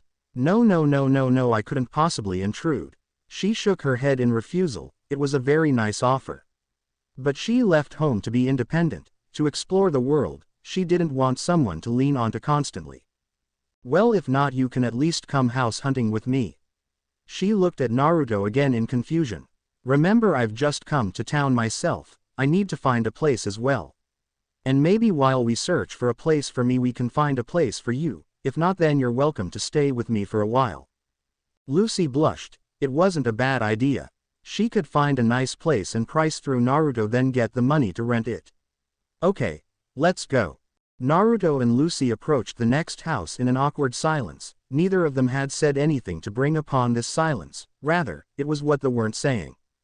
For the 11th time today they heard the phrase ushered by the landlords. This will be the perfect place for a young couple such as yourselves. There were occasional variations. The most common were from male landlords, who praised Naruto. He wasn't sure what for, so he gently diffused the situation by explaining that they were only friends. What made it even more awkward that the amount of times they had to dismiss the idea of there being any relationship between them made it appear as if they were embarrassed to be seen with each other. Thus they now walked in silence, both unsure of what to say. Their feet trotted along the pavement in unison, walking towards the next apartment. How many more apartments are there to look at? Lucy broke the silence between them with a valid question. They had just left the 15th potential apartment. Not many more. Think about 3, maybe 4. Naruto responded, a faint, almost forced smile on his face. They approached the next apartment building, roughly around 5 stories high. It was nestled in the middle of Mango Row, which led down to Strawberry Street and wasn't too far from Fairy Tale. From the outside it looked like a stretched-out cottage, but most importantly there was a sign reading apartment vacancies being displayed in the window. They entered through the front door and into the lobby. They found the landlord's front deck and approached it. There sat a little old lady, a rocking chair instead of any type of formal seating. A cat had nestled itself comfortably on her lap, giving off a content purr as she stroked its fur gently. Hello, I saw your advertisement for vacancies in your window.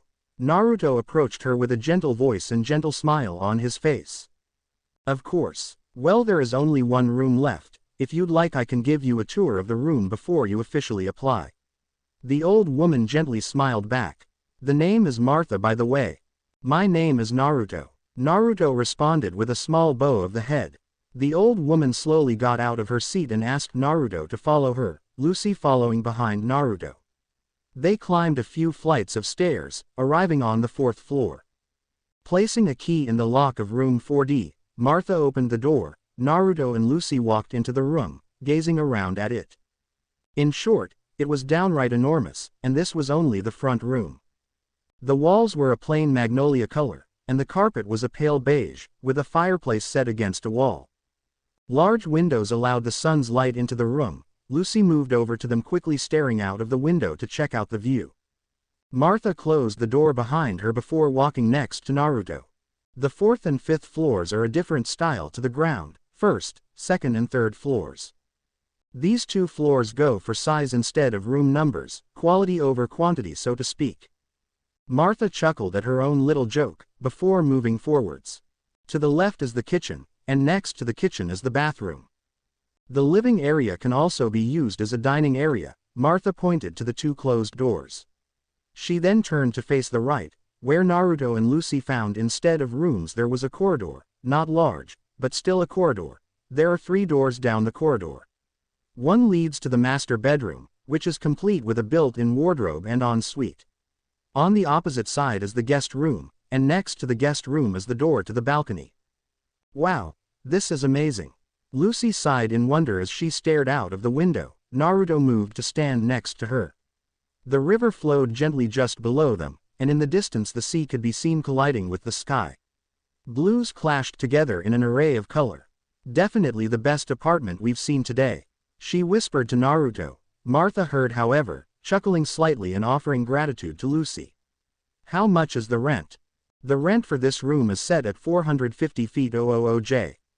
Martha said with an apparent sigh. It seemed she didn't like to be asked this question. However, I like you too, you both seem very happy, and at this rate I'll never get anyone to take this room. So I'm willing to offer you the room for 350 feet 000J. I'll still never be able to afford that.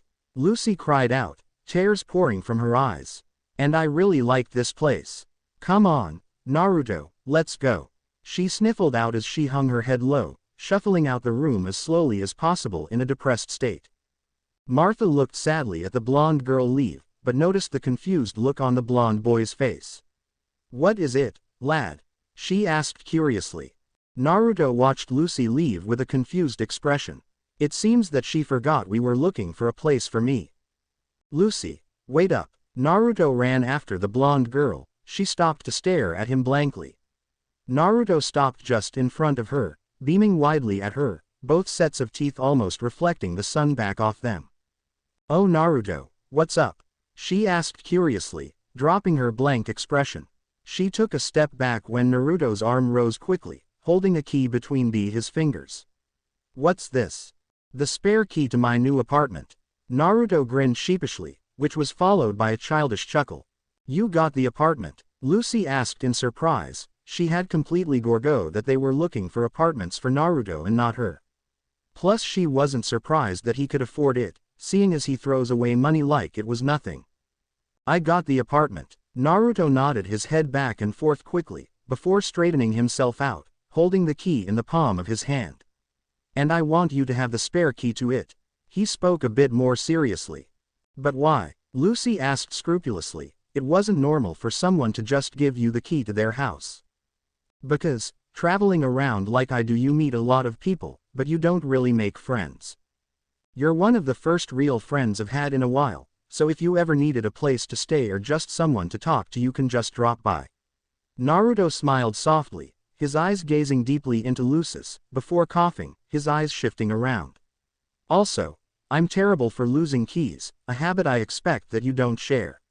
Naruto chuckled lightly, his eyes darting to Lucy's belt where her summon keys dangled. Lucy giggled lightly, getting the joke. All right Naruto, she spoke quietly, a tint of red on her cheeks as she took the key from his hand, placing it in the small bag on her belt at her waist. So what do you want to do now? You wanna get something to eat? This house hunting thing's getting me hungry. Then I guess I better go furniture shopping.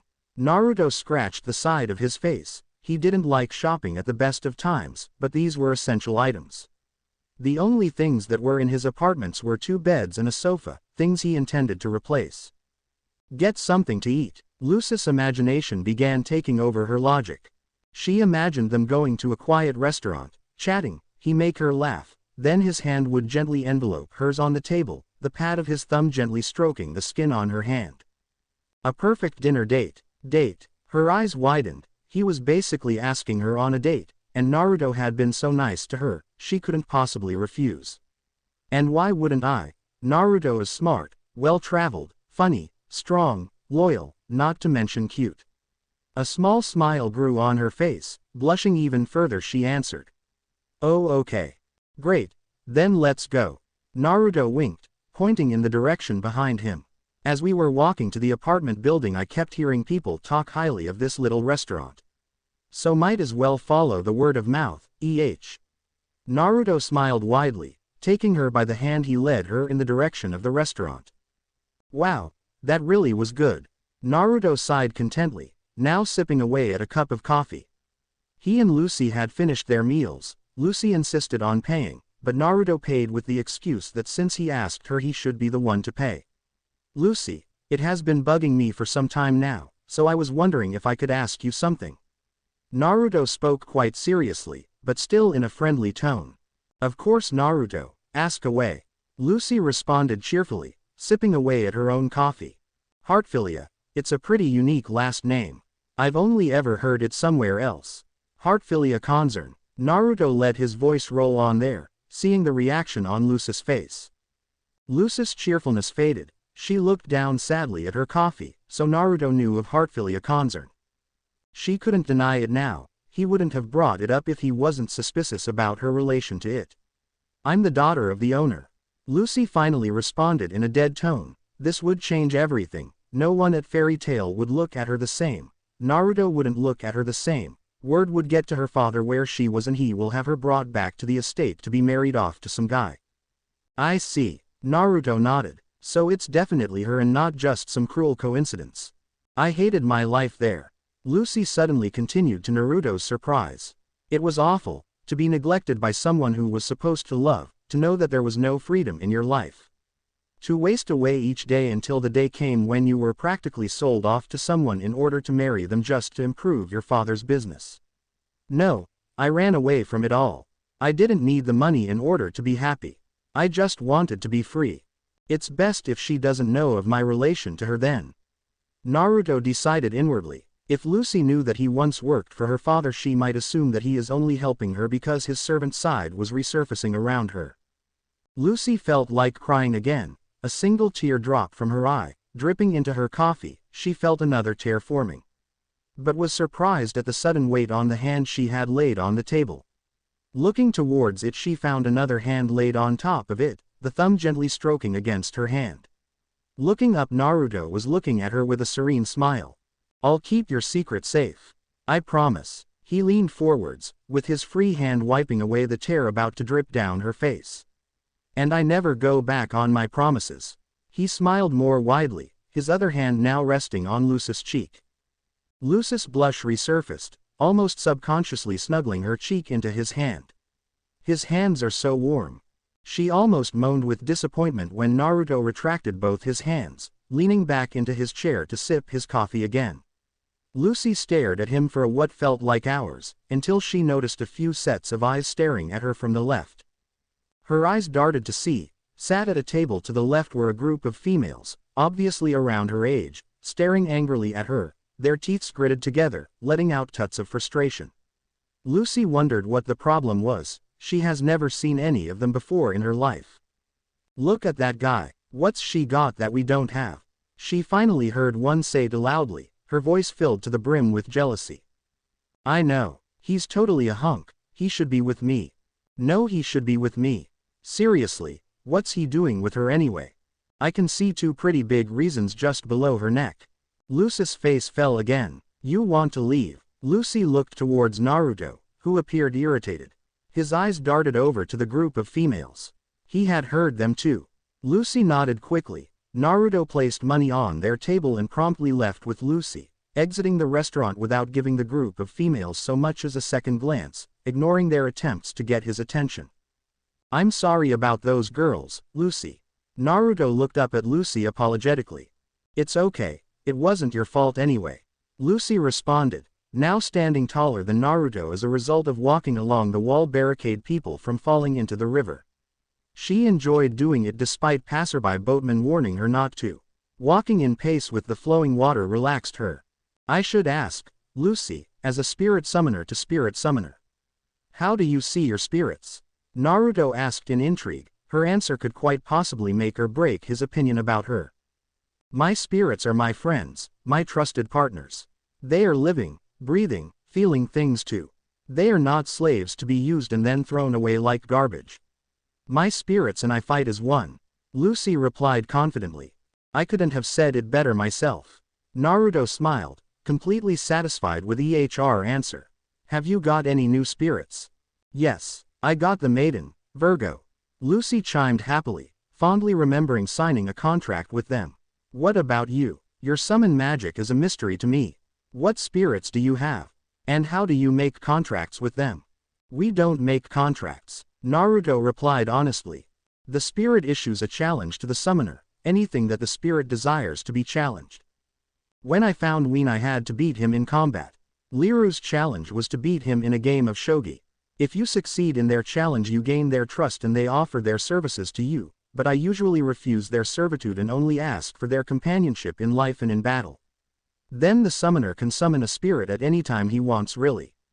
As for my number of spirits, I found my 5th one a couple of days ago. Yiro the dog, Naruto explained. And what is his abilities? Lucy asked in interest. She hadn't seen any of Naruto's spirit's abilities other than Wyan's superhuman strength and speed. I'm not sure yet. He can change his form, but I'm not sure if that's unique to him or a shared trait amongst all the spirits. Naruto replied honestly, still sometimes imagining the dragon that Regan could possibly become. I see. Lucy nodded. Naruto didn't really explain much. She turned to look at the water again, staring down intensely at her reflection. As she stepped forward, she didn't notice a small puddle of water on the wall, mostly likely splashed on by a passing boat. With her attention focused on the water, she stepped on it, her boots slipped on the water. Lucy felt herself topple to the left. Looking down, she could only see the river below her. She was about to scream but she felt herself stop falling. Looking to see the cause, Naruto, in an instant had grabbed her hand, saving her from falling. Pulling her back onto the ground, she stumbled again, falling towards Naruto, but once again Naruto catched her, but failed to stop the momentum. She pushed him back, while he held onto her, causing her to be pressed right up against him. Easy. Naruto chuckled lightly, his hands placed supportively on her waist. Lucy looked back up to him. He gazed down, his deep blue eyes meeting her brown ones. A larger smile formed on his face. And Lucy couldn't help but wonder why their contact felt so right. Naruto continued smiling as he helped her return to her feet properly, letting go to allow her to walk again. Right, we should probably hit those furniture stores, before it gets too dark. Naruto spoke aloud, looking up to the faint orange in the sky. Smiling to Lucy, who nodded, both made their way quickly to the shopping district of town. For the first time in a while Naruto and Lucy both felt spoiled. Both of them held bags full of new clothes and other essentials, like towels, food and toiletries. Naruto buying new clothes for himself and for Lucy, against her reluctance. Well, the furniture will be delivered tomorrow, so I will have to stay in tomorrow to make sure I'm there. Actually it'll be pretty good to relax before I take another job. Naruto laughed. Yeah, it would be. Unfortunately I have to go on a job so I can get money to rent my own place to put all this stuff. Lucy shook the bags of clothes in her hands. Well, why don't you keep them at my place? You can even stay there a couple of days while you save money to find your own apartment. If anything, I probably won't be there as much when I start taking more jobs. Naruto offered again. Please, it'll put me at ease to at least you have a roof over your head. Alright Naruto, but just for a couple of days. Lucy said sternly. Naruto was surprisingly convincing, and it was sweet how much he cared for her. Just for a couple of days. Naruto nodded. They were already making their way towards his new apartment anyways, and it was getting dark. Lucy probably would have asked to stay there anyways. He was surprised to find that they were not far from his apartment. They were quickly at his apartment before the sun had even fully set, natural light still breaking through at its minimum. They were up the stairs and at Naruto's apartment. Naruto opening the door and allowing Lucy in. Well, all in all I've had a pretty fun day, thank you Naruto. Lucy smiled widely at Naruto, who returned an even bigger one. So did I. We should do this sometime in the future. Naruto laughed, before an idea formed in his head. Hey, how about you come with me on my next job? Lucy mused the offer. What was your last job again? Climbing inside a volcano when it is about to erupt in order to defeat a demon. Naruto spoke quickly and as if it was nothing. Lucy's entire body shivered with fear. No thanks. That's way too dangerous for my like. Oh, and I had promised Natsu I would go on some mystery job that he planned to get. Sorry. She looked at Naruto apologetically. No problem. If it's not for you, it's not for you. Well, you're welcome to stay tomorrow and help me decorate, although I must apologize for the lack of things to do. Naruto chuckled again. He had nothing to entertain themselves with. It's all right. I'm gonna go sort out all these new clothes. Lucy spoke with excitement, heading off towards the guest room. She looked over her shoulder before entering. "Thanks for this, Naruto, for everything. If it wasn't for you, I'd probably have never even found Fairy Tail." She gave one more sincere smile before entering the room, closing the door behind her. Naruto smiled to her as she entered the room. As soon as the door closed, he sighed. Looking around, he liked his new apartment. It was spacious, relaxing. Pretty good find. Guess I better get these things unpacked. He moved towards the kitchen, dealing with the food first. "I've had fun today, nothing could possibly have ruined it." A lone man walked leisurely through a cave, strolling within the shadows without fear, as if he was a shadow himself, his hand gently feeling the wall of the cave. No fire or lanterns were used to light his way, he remained solely in the darkness. And one person was on his mind, throughout his entire journey. That blonde mage plagued his mind. "Naruto, the fact that you have signed Liru to you concerns me. When I heard that a new Shungshao spirit summoner had surfaced, I had hoped we could be partners. And with Regan in your arsenal as well, convincing you to join me will be troublesome." The lone person thought. After seeing Naruto battle against the monstrous hero, he had become fixated on him. He needed the power Naruto possessed. "Ah, here we are." He spoke aloud in a cheerful tone, snapping his fingers loudly. Lanterns of fire grew along the sides of the walls, enveloping the room he was in with light. It was a large circular room, incredibly large, almost as large as Yiro's chamber in the volcano. It was filled with stone statues of gargoyles, some perfectly shaped with detail down to wrinkles or chipped claws, others, not so perfect, deformed shapes with one arm larger than the other. However, the bulk of the statues rested in two forms. One set of gargoyles were about 6 feet tall with large, menacing, bat-like wings, their mouths agape with their fangs baring, their eyes forming sinister, pupilless stares of fury. Claws were bared and ready to rip apart flesh. There was no clothing detailed on this form, allowing the detail of a bony body to shine through. The second form was much larger, standing an impressive 10 feet tall with a bulky physique. These statues stood dressed in a glorious knight's armor, dressed from the neck down in armor detail befitting a royal warrior. However, the face was still exposed. Like the previous form, the mouth was agape with fangs bared, accursed fury-filled eyes, bald head and pointy ears. Instead of wings, these statues held a variety of stone weapons: stone axes, stone swords, stone polearms, stone spears, stone maces, and even stone scythes. The single living person in the room looked around with a satisfied look on his face, like a thief after stealing a prized jewel. "What on earth is that?" His face fell as he turned completely around, only staring in astonishment at what was in front of him. A set of stairs had been carved into the cave. The man was surprised at how he managed to miss this when he first entered the room. Sat atop the stairs was a massive throne, and on the throne was the largest statue yet, at least 25 feet tall, filling the throne seat perfectly. Forearms resting on the arm rests, the left hand dug into the end of the arm rest, cracks appearing in the throne around the fingers. In its right hand was a large scepter, topped with a hammer-like ball. It was dressed similarly to the large set of statues, dressed up to the neck with armor detailing. However, there were two extra add-ons. One was a large stone cape, which flooded lazily over the throne on which this stone statue sat. The other feature was around its bald skull was a crown of spikes. The detail was immaculate. It appeared as if the spikes of the crown were digging into and pulling the skin on its head, stretching and pulling the skin. This enormous statue possessed the same facial characteristic detailing as the other two forms of gargoyles, yet this one possessed a more regal quality to it as well. "So you're the king of these things, are you?"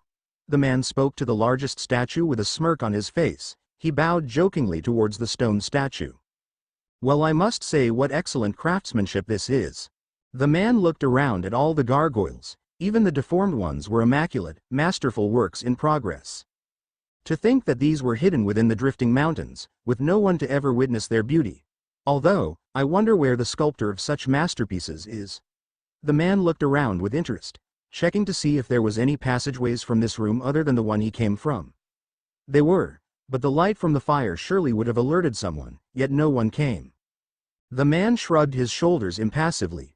"Oh well, doesn't bother me. Means there's more toys for me to play with then." He flashed a Cheshire grin, staring at the gargoyles. His new toys.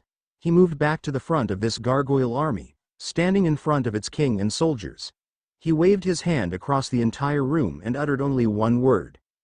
Breathe.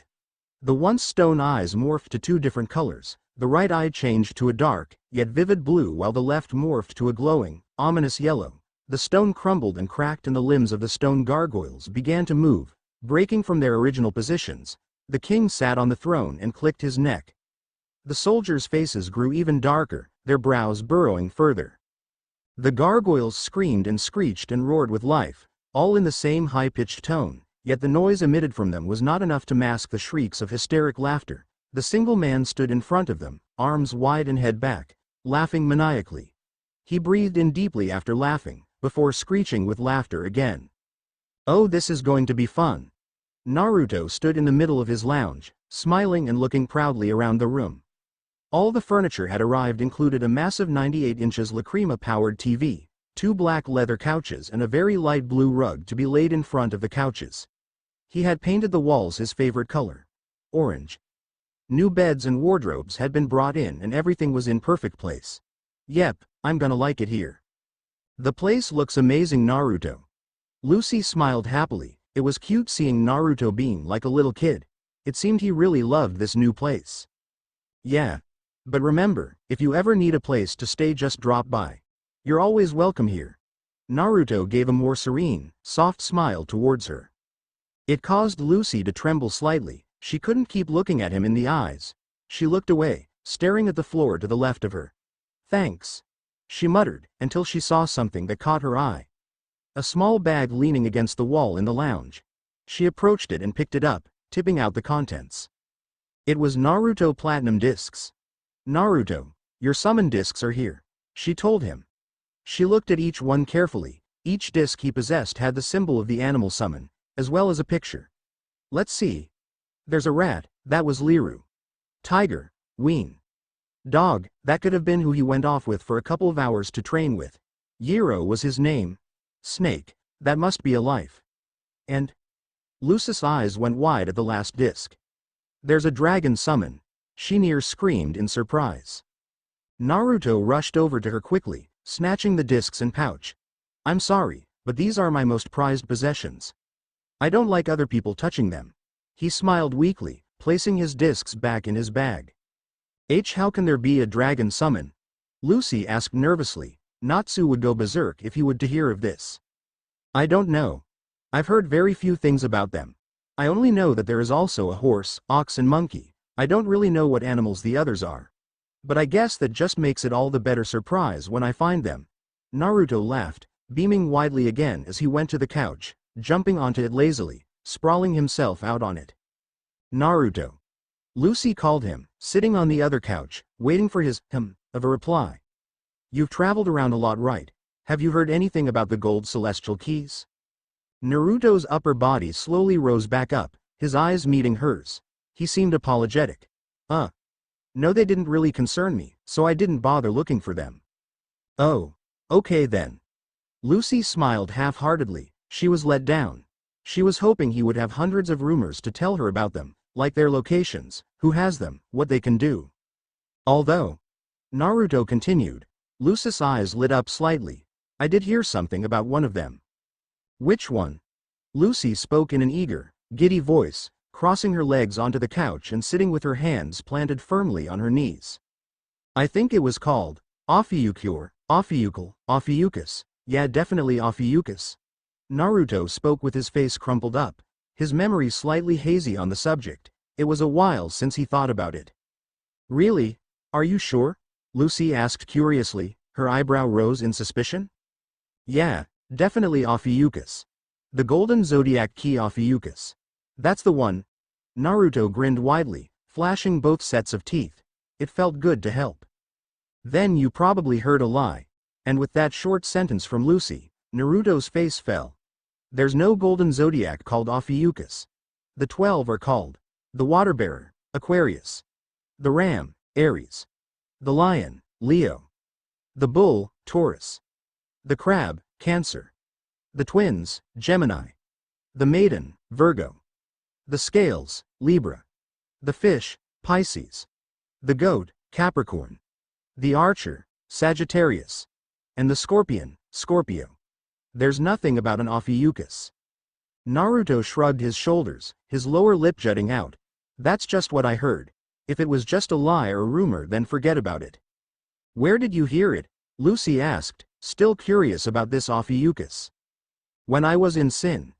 Naruto replied honestly. His answer was met with a confused stare from the blonde Lucy, staring at him like he was crazy.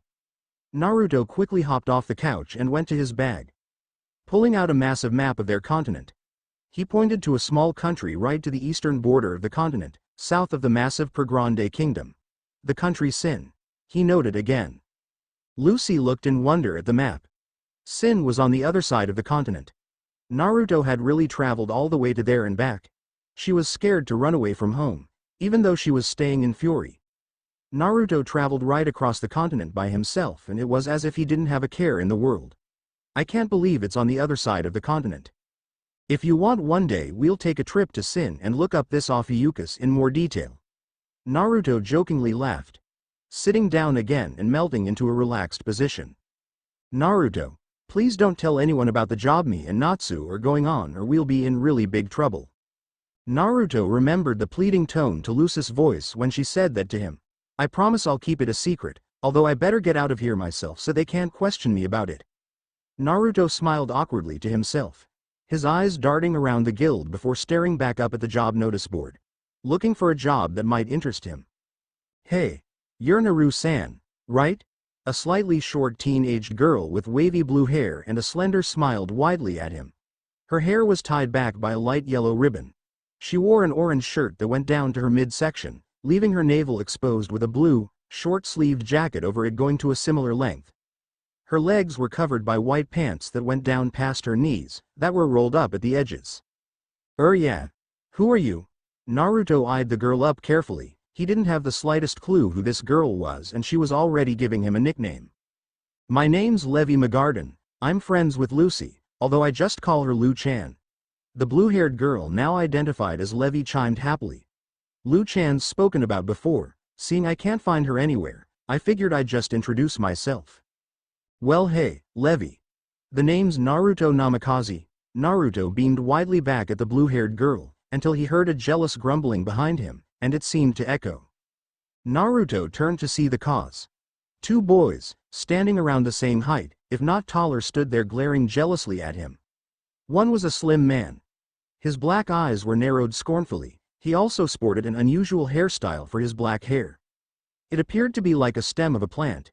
It drooped downwards as his head was tilting forwards.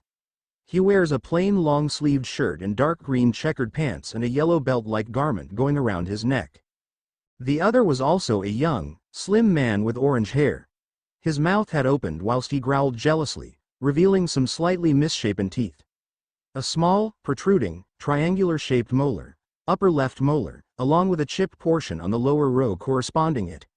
He wore a brown coat with cottony necklines that fall down to his thighs, a violet shirt underneath, and dark pants that are tucked inside tight, black boots. The top of his head was tipped with a fancy hat. Can I help you? Naruto asked incredulously, staring at the two grumbling boys with a raised eyebrow. These are Droy and Jet. Levi beamed, running around to throw her arms around their necks. Naruto noticed how they both seemed to loosen up with the physical contact with the girl. We're in a team together. We're called Shadow Gear. We've been a team for a long time. Cool. What's up, Jet and Droy? Naruto nodded his head towards both of them, giving them a smaller smile than he would usually give strangers. He didn't like the way they were treating him at first. Nothing much. They both seemed grumbled back together in an annoyed tone. Levi suddenly brought the duo down to her height by the ears, before whispering something to them so quietly Naruto couldn't hear. Naruto went into surprise when both of their faces lightened up. They grinned as wide as he usually would, both of them throwing an arm around his neck. How are you, Naruto? Shadow Gear was just about to go on a job, and Levi wanted to ask if you would like to come along, seeing as you and her are both friends of Lucy. She wants to get to know you better. They both spoke in incredibly happy, excited voices, as if they were both told the greatest news ever. And where's this job taking place at? Naruto asked all three of them, but only really needed an answer from one. He looked more towards Levi for the answer. These two guys just seemed annoying. The drifting mountains. Levi smiled again, catching Naruto's surprised expression. I'm guessing by the look on your face you've heard about them? Yeah, Naruto replied, freeing himself from the grip of Jet and Droy. They're a mountain range that have a faster than normal tectonic activity rate, causing them to move faster than the rest of the land, making it look as if they are moving by themselves. I've always wanted to see them, but never had the chance. Well, here's your chance. Levi beamed widely, waving a job notice in front of his face. This job is at a village located on the drifting mountains. You want to come with us? Sure. Naruto beamed widely back. Whatever the job was, the only thing that interested him was that it was on a place he really wanted to see. So we're getting off at Bosco and traveling from there on foot? Naruto asked. They had been on the train for 20 minutes now. He had sat in relative silence, watching Jet and Droy's awful attempts of hitting on Levi. They both sat on either side of her in their carriage box on the train, while Naruto had the opposing side all to himself. Perhaps we should use this time to better know each other. My name is Naruto Namikaze, I'm 17 years old. I use a celestial spirit summoning magic like Lucy, but mine is called Shungshao entity summoning. I also use a magic known as Rosin, which uses pure concentrated magic instead of channeling it into a medium like an object or element. I also have a teleportation magic named Flash Step. Naruto smiled at the three of them, who all looked a little astonished at the amount of magics he possessed. I'll go next. My name is Levi Magarden, and I'm 17 years old as well. I use solid script. It allows me to turn whatever I write into what it is. For example, if I wrote fire, then you would be hit by a blast of fire. If I wrote water, you'd be attacked by a blast of water. Levi smiled widely at Naruto. It was him who she was more introducing herself to. Jet and Droy had known her since childhood. I'm Jet. I'm 18 years old. I use the high-speed magic, God's Leg. As the name suggests, it boosts my speed, making me the fastest man in Fairy Tail. Jet spoke, trying to act mysterious, nodding his head towards Naruto. Name's Droy. Also 18. I use a plant magic. The seeds I plant from my live coal can morph into a variety of attacks.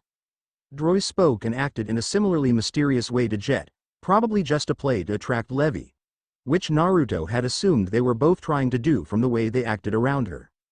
Naruto smiled at all three of them. Well, this is fun. He suddenly spoke, confusing them.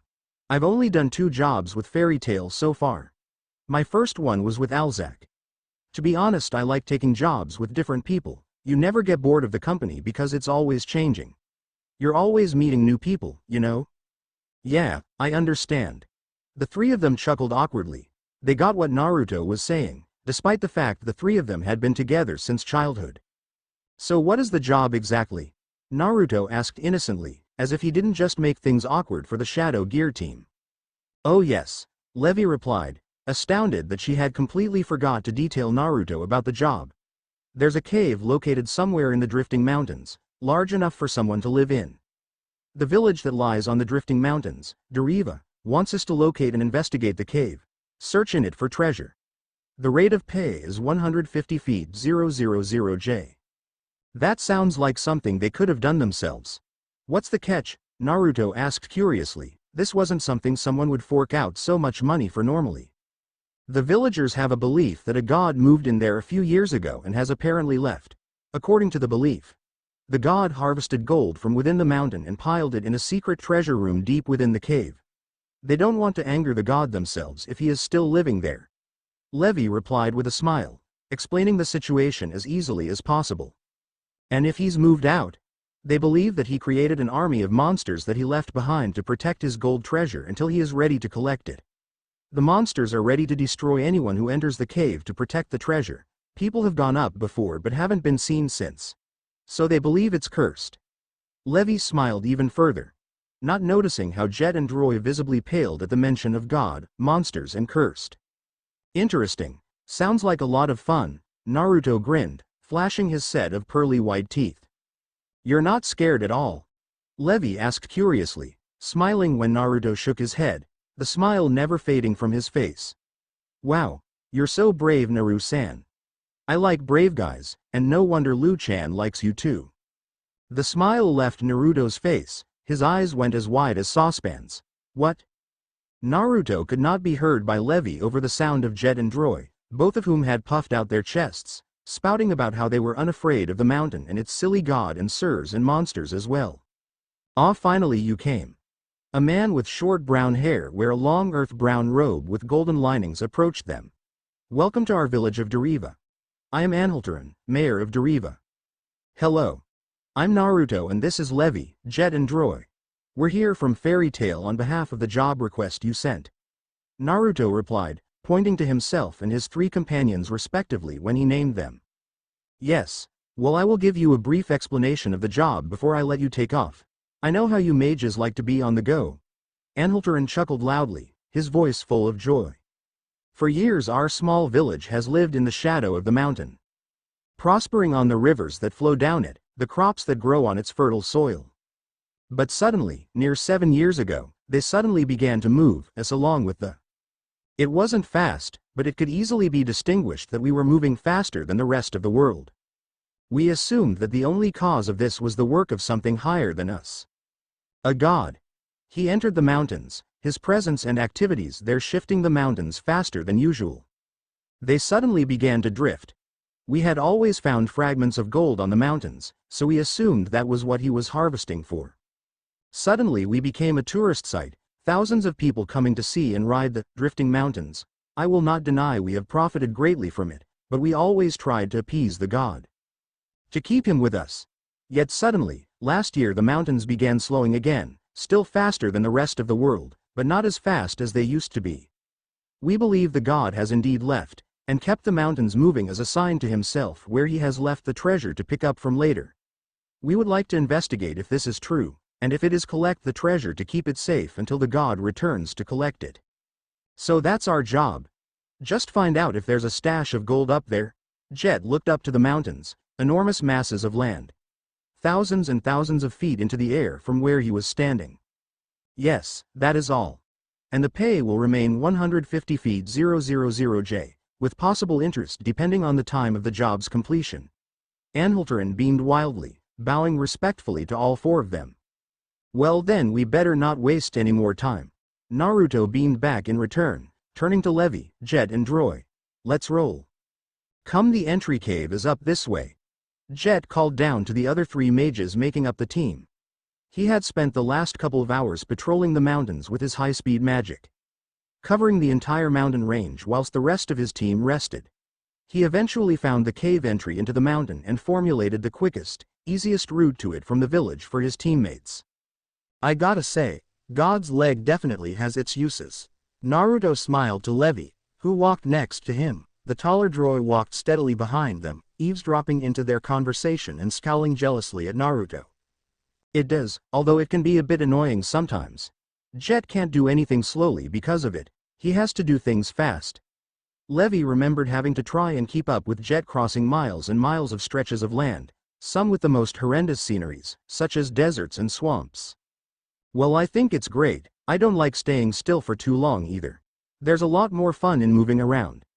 Naruto beamed widely again, climbing up the mountain as if it was nothing. Yeah, but didn't you ever hear, slow and steady wins the race? Levi asked curiously, grabbing Naruto's extended hand once he had offered it to help pull her up the mountain. Well yeah, but take animals for example. There's predators and prey. You think slow and steady will help the prey get away? You think slow and steady will help the predators catch them? Naruto asked, climbing a little further up. Jet sat near the top on a mountain ledge, watching the other 3 climb slowly. But we are not animals, we're humans, mages. Levi responded, growing slightly irritated at Naruto's good responses. She had prided herself on being smart and a good speaker. She had never met her match before. Still, there will come a time when you must run, and there will come a time when you must hunt. Naruto responded, locking eyes with Levi. Gone was any humor in his eyes. They held an aura of seriousness. It slightly frightened her. What has he experienced? Levi asked herself. The way he spoke about the matter, it sounded like it came from first-hand experience. And what are a group of fairies doing in such a hazardous environment? A woman with light brown hair tied into a sideways ponytail and dark brown eyes and sporting oval glasses called out in an amused, almost mocking chuckle. She wore a green dress with movable wings on the back of it. currently vibrating like insect wings. She wore navy blue stockings along with white sandals, and was carrying a feathered purple fan with 3 hearts on it. A fairy tale stamp was printed on her right bosom, the stamp being black in color. Evergreen. Levi called out in surprise, identifying the mystery woman to Naruto. What's this? A new member? Evergreen strutted confidently over to Naruto, ignoring Levi and Droy. She eyed him at point-blank range. He's got a decent look to him. But it's power that captivates a girl like me. She smirked mischievously. So tell me, what are you doing up here? His name is Naruto Namikaze. He joined a few weeks ago. Levi spoke sweetly and politely, despite the fact she was being utterly ignored. We're on a job, Naruto replied bluntly, taking a few steps away from the greed-clad girl. To investigate if there is any treasure hidden in the drifting mountains. Treasure? The word seemed to spark her interest. I have just finished the job I was on. Perhaps I shall accompany you on this job. We can get to know each other better that way. Evergreen spoke again, snuggling up next to Naruto. I wouldn't count on it. Naruto replied with a long, heavy sigh. He didn't like the way this girl acted. She acted as if she ruled all of them. Slipping his way out of her grasp easily, he continued on up the mountain. Come with us if you must. We might need an extra pair of hands. Evergreen grumbled, flying up to the top to stand with Jet. The other 3 were not far behind. Jet helping each one up as they reached the mouth of the cave. The group of 5 stood in front of the eerie darkness. No noise came from the cave. Naruto took one step closer. Standing in the middle of the group, he gazed hard down into the cave. If he had learned anything from his travels, it was that darkness and silence always spelled disaster. Let's move out, but keep on your guard. Just don't get in my way, Droy. This is my chance to prove myself to Levi. Jet spoke confidently to his partner, splitting up from the rest of the group to search more of the cave at a quicker rate. Naruto had chose to go off alone, allowing the other 4 to pair up, exclaiming that he is never alone. Droy scoffed loudly in amusement at his orange-haired companion. That's funny, you speak as if you have a chance with her. We both know that it is my strength she admires more than yours. Oh yeah. Jet spoke accusingly, stopping in his movements to press his forehead against Droy's, glowering intensely at him. Droy mirrored the action as his response, glaring back at Jet angrily. They remained like this for a few moments, neither seeming to want to give him. Once I've showed how more valuable I am, my only competition for Levi's affections will be Naruto. Jet spoke before continuing on down the dark tunnel. Droy stood motionless for a few seconds, staring in confusion at Jet's leaving back. Naruto isn't of any competition for Levi. I'll admit when I first met him I thought he could be. Levi seemed to really like him, but you remember what Levi whispered to us back at the guild? Jet stopped for a moment, allowing the black-haired mage to catch up with him. He thought back to when they were at the guild. Suddenly the memories came back to him. Oh yeah. Flashback. These are Droy and Jet. Levi beamed, running around to throw her arms around their necks. Naruto noticed how they both seemed to loosen up with the physical contact with the girl. We're in a team together, we're called Shadow Gear. We've been a team for a long time. Cool, what's up Jet and Droy? Naruto nodded his head towards both of them, giving them a smaller smile than he would usually give strangers. He didn't like the way they were treating him at first. Nothing much. They both seemed grumbled back together in an annoyed tone.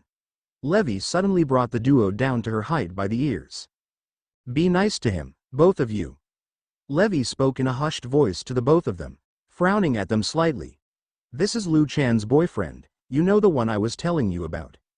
Both of their faces radiated with glee at the news. Any suspicion against Naruto possible making a move on their Levi had disappeared. In unison they grinned wide, both of them throwing an arm around his neck. How are you, Naruto? Shadow Gear was just about to go on a job, and Levi wanted to ask if you would like to come along seeing as you and her are both friends of Lucy. She wants to get to know you better. They both spoke in incredibly happy, excited voices. That was the greatest news they had ever been told. Flashback end, yeah. Gotta admit I was worried that he and Levi would become attracted to each other. It was really good to find out he already has a girlfriend. Jet sighed heavily in relief, recalling the excellent news. Still, gotta hand it to him. Naruto got himself one hell of a catch. I can't believe I didn't see it earlier, after all, He and Lucy are rather friendly with each other all the time. Droy laughed loudly as he continued along the darkness with his friend. Evergreen and Levy walked side by side in the silence. The tension between the two females was obvious. They had never exchanged long conversation between them. They had never even spent a decent amount of time in each other's company. But Naruto had split the group up in order to search more of the cave quicker, Jet and Droy leaving as one team and Naruto continuing through the cave himself. Evergreen's loud exhaling broke the silence. So, this Naruto, never seen his face before. How recent a member is he? She asked in order to spark up a conversation with the petite brunette. But there was another reason behind her motives for asking about Naruto. Laxus liked to be informed about all new members of the guild. To know how strong they were, and if they would prove themselves an embarrassment to the name Fairy Tail. I think he joined a couple of weeks ago, around the same time as Liu Chan. Levy replied honestly. He and Lucy appeared at the same time with Natsu, but she had never seen them work together. But there's that factor between the two of them. She added in her mind with a childish giggle. Really? And what are his abilities? Evergreen didn't dodge around the question, she asked it bluntly. This Naruto, he held himself with pride and confidence, a type that was only visible in people who had full confidence in their powers. It was a similar way that Laxus held himself. He's got quite a few magics. Levy replied with a smile. Completely unaware of Evergreen's ulterior intentions.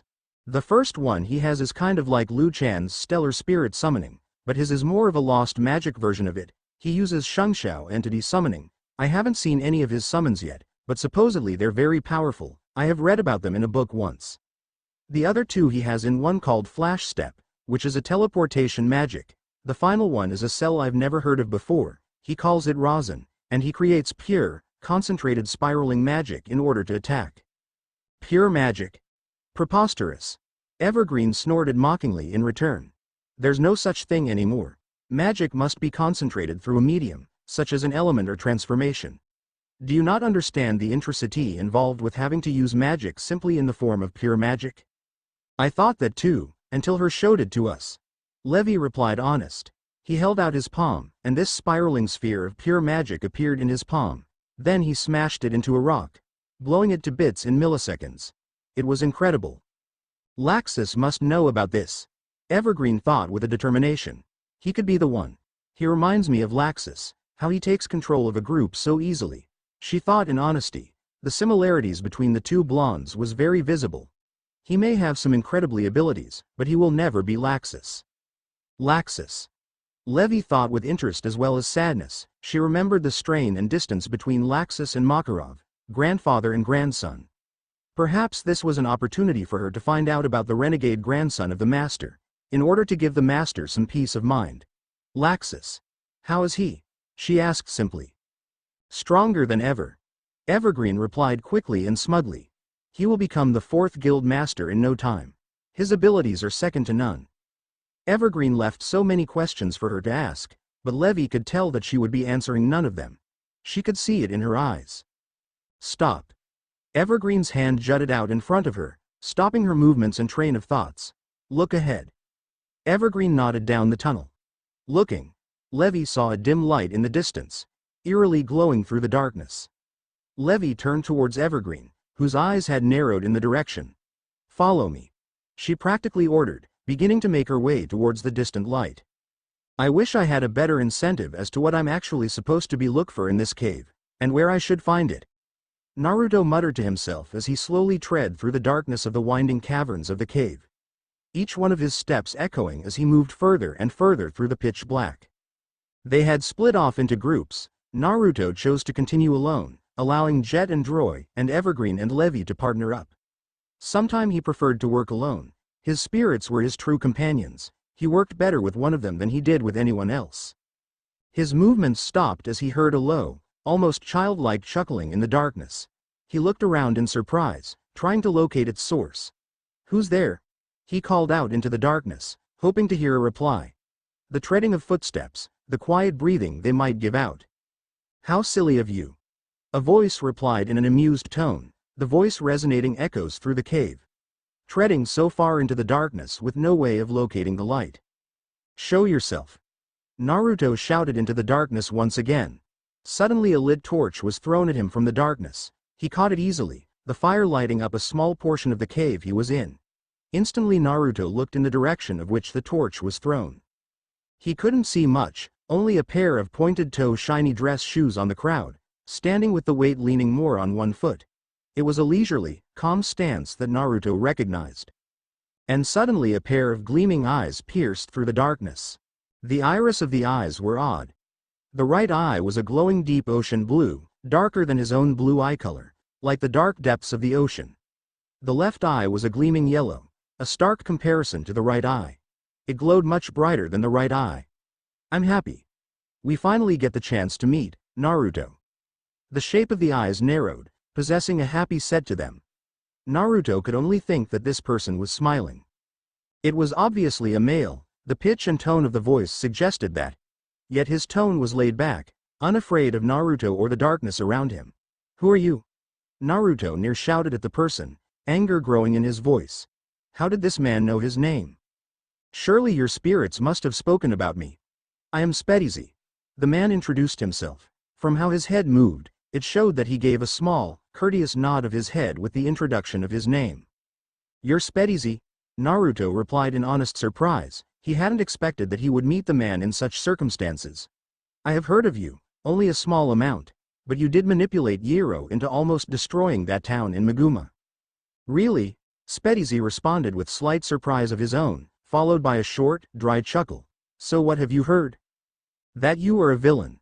Naruto was extremely blunt with his response, his eyes narrowed at the man hiding in the darkness. He watched as the man's eyes moved even more to match a large smile, before he resonated another dry giggle.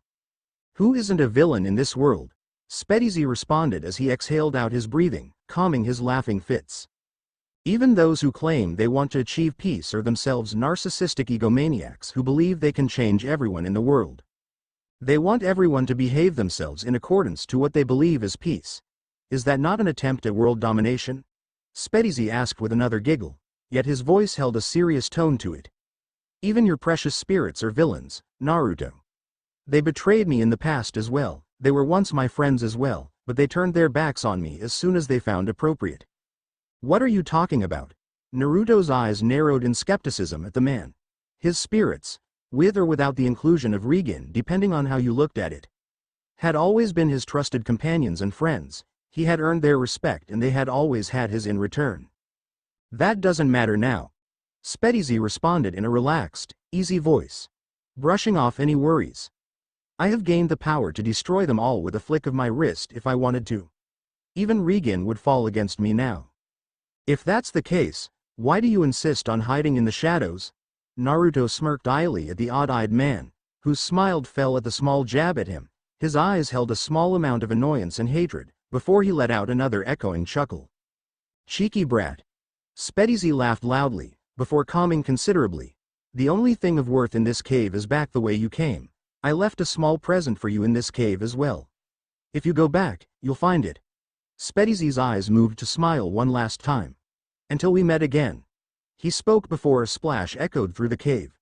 Where his feet once were was a pool of ink, slowly creeping towards Naruto. Naruto stared at the puddle of ink, before looking back in the direction he came. If Spedy tells me to go back. He suddenly turned to the direction he was already going. I will continue moving forwards, he assured himself in his mind. Stepping around the puddle, Naruto continued on with the torch in hand, guiding him through the dark of the caves, onto whatever fate held in store for him at the end of this tunnel. Naruto stopped in his tracks as he stared at what was ahead. His interaction with Spedy was long behind him. He had traveled further and further into the cave until he reached this dead end. But it wasn't a dead end, so to speak.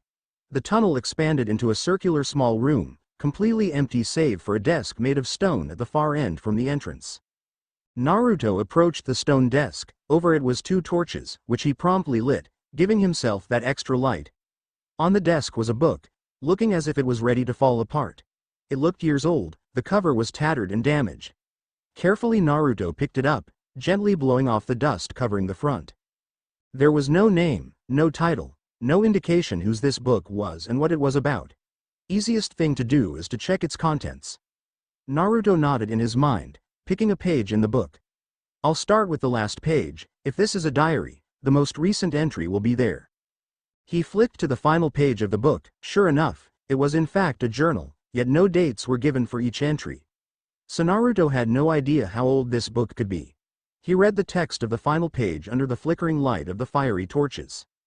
It is time I leave this place, my home for the past 6 years. Here I have honed everything that makes me, me. I entered these caverns frail, and weak, and scared, and small. Now I leave them with strength. A new home has been offered to me, one that I intend to accept. I have already come to terms with the idea that I would have to leave this home of mine someday, but I'm worried. I built these caverns, what will become of them once I leave? So I have left my statues in this cave to forever protect what I have accomplished here. They are my precious treasures, proof that my life has meant something so far. I pray that they will last for an eternity. Incredible. Naruto thought with utter surprise in his mind, exhaling deeply as he slowly closed the book once again. Someone did actually live up here, and what's more, they created these caves. Naruto stared in astonishment at the book for a few more moments, until a high-pitched scream echoed through the caves. Naruto's head snapped up quickly, looking down the entrance to the room. That sounded like Levi, he muttered, before running out of the room, darting back down the corridors following the recurring screams. Naruto charged into the large circular room. Sure enough, Levi and Evergreen were the source of the scream, both slightly bruised and covered in dirt. Levi was leaning against a wall cowering whilst Evergreen gritted her teeth, kneeling on one knee with her fist pressed into the ground. My stone eyes do nothing against these things, she screamed out in frustration. Naruto looked across to where she was looking, and was utterly surprised he didn't see these things first. It was an army of statues, gargoyle statues made of stone, and they were moving towards the two girls. They didn't move as he thought statues would, they walked quite comfortably, without strain or sluggish movements. The mass army were disfigured in ways, some shabby and broken, with chunks of themselves missing. Others, on the other hand, were perfect, every detail was immaculate. Yet they all seemed to hold the same design, two designs as a matter of fact. One was a smaller design, with large, menacing, bat-like wings, their mouths agape with their fangs baring, their eyes forming sinister, pupilless stares of fury. Claws were bared and ready to rip apart flesh. There was no clothing detailed on this form, allowing the detail of a bony body to shine through. Their stone wings flapped heavily through the air, causing them to hover their weighty bodies above the rest of the stone army. The other design were larger, if only be a couple of feet. With a much bulkier physique, these statues stood dressed in a glorious knight's armor, dressed from the neck down in armor detail befitting a royal warrior. However, the face was still exposed, like the previous form. The mouth was agape with fangs bared, accursed fury-filled eyes, bald head and pointy ears. Instead of wings, these statues held a variety of stone weapons, stone axes, stone swords, stone polearms, stone spears, stone maces, and even stone scythes. What's going on? Jet and Droy suddenly rushed into the room, probably hearing the two females' screams, and hurried to Levi's location. Their eyes instantly went wide in unison at the sight of the marching army of stone gargoyle statues. Again in unison they both let out high-pitched screams of terror, louder than what either of the two females made, before jumping to Levi's side, one on each side of her. Naruto looked behind him and sighed. Looks like I'll have to do this by myself, he thought with a slightly annoyed expression. Before he looked down at the journal in his hand. I'll look into this later, he mentally noted to himself as he placed the book in the small bag around his waist, before turning to the stone army. If you can fight, then fight. He spoke aloud to the other four, taking more of a battle stance, drawing a summon disc and his summon gun. Who put you in charge? He was caught by surprise when Evergreen stood next to him, a smirk on her face as she looked towards the stone army. Just because my stone eyes have no affect doesn't mean I'm down for the count. I have many more defenses at the ready. Naruto smirked in return to her, giving her a small nod. Looking behind him, he saw that Levi, Jet and Droy seemed to have composed themselves. Now all three of them had stood up, together as a team. Naruto nodded at them before turning back to the gargoyles. Let's begin. Flash step. Over the horizon. Naruto called before instantly teleporting across the battlefield, floating weightlessly in midair over a flying gargoyle statue now brought to life. Rosin. Gone. he yelled, forming a sphere of pure spiraling magic in his palm before drilling it into the back of the statue Gargoyle, destroying it instantly, before spotting another gargoyle underneath, allowing himself to drop and drill the sphere through the larger ground gargoyle statue, destroying it as well. Naruto stopped momentarily, looking around at the scene. The small room had been filled with dust and rubble. Overhead, he and Evergreen took control of the flying gargoyles. Evergreen using her ability to fly with her fairy dust magic, fairy machine gun. Leprechaun to annihilate them quickly. Solid script. Rope.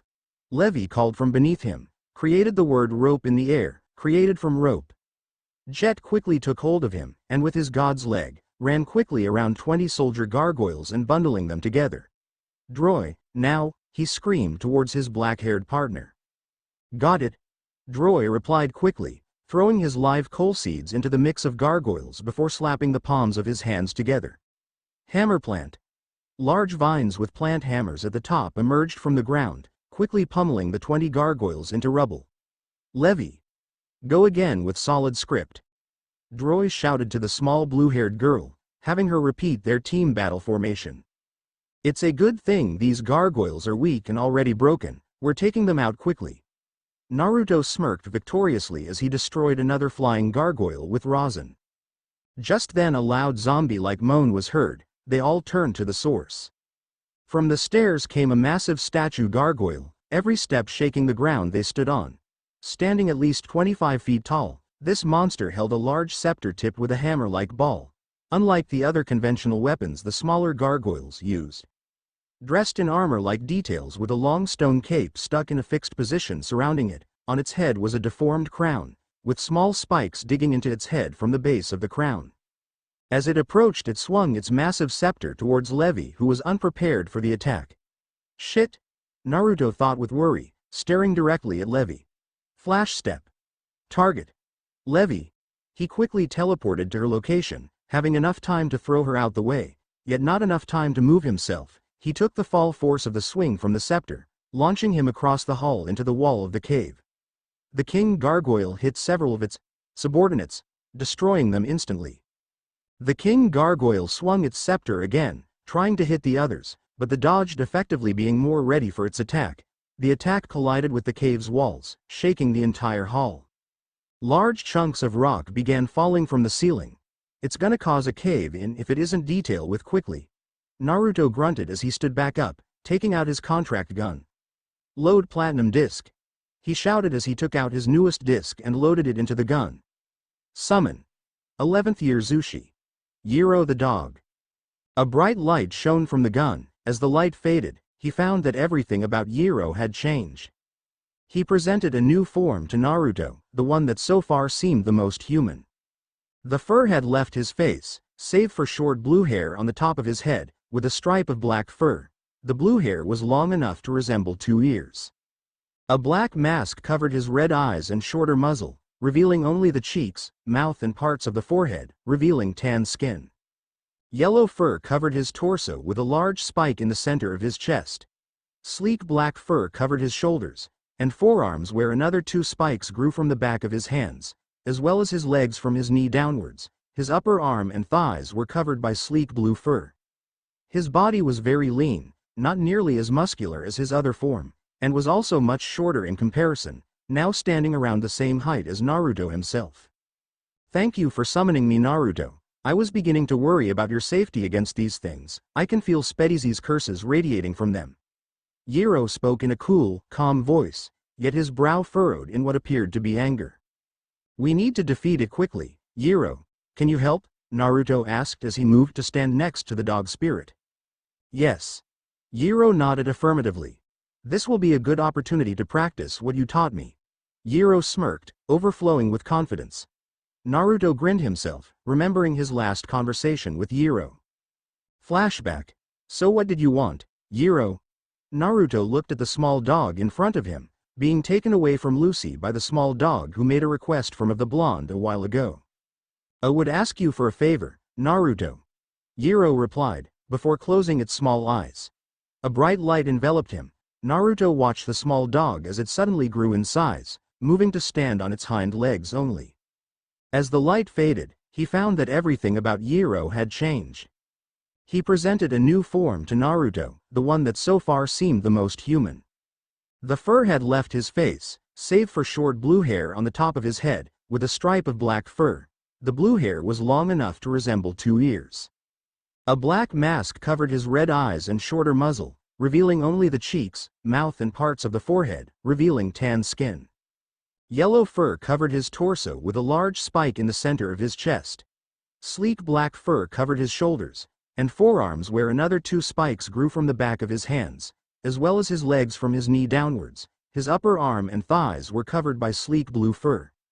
His body was very lean, not nearly as muscular as his other form, and was also much shorter in comparison, now standing around the same height as Naruto himself. "How did you do that?" Naruto asked with interest. Jiro had now presented 3 very different forms to himself. "My main magic, species," Jiro replied in a very calm, collected voice. "It is a very complex transformation magic, much more different than regular transformations or even takeovers.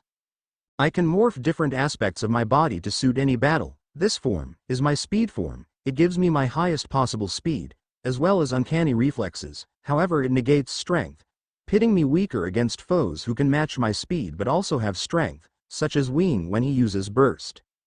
He explained quickly, yet in detail. "What I wanted to ask Naruto is if that magic you used against me whilst I was under Spedy's influence, Rasen. Is it possible to learn it? It would dramatically increase this form's power." Naruto's eyes widened with surprise at the request, before he beamed widely. "Of course I'll teach you it. You share your power with me. It's only fair I do the same." Flashback end. "Let's go!"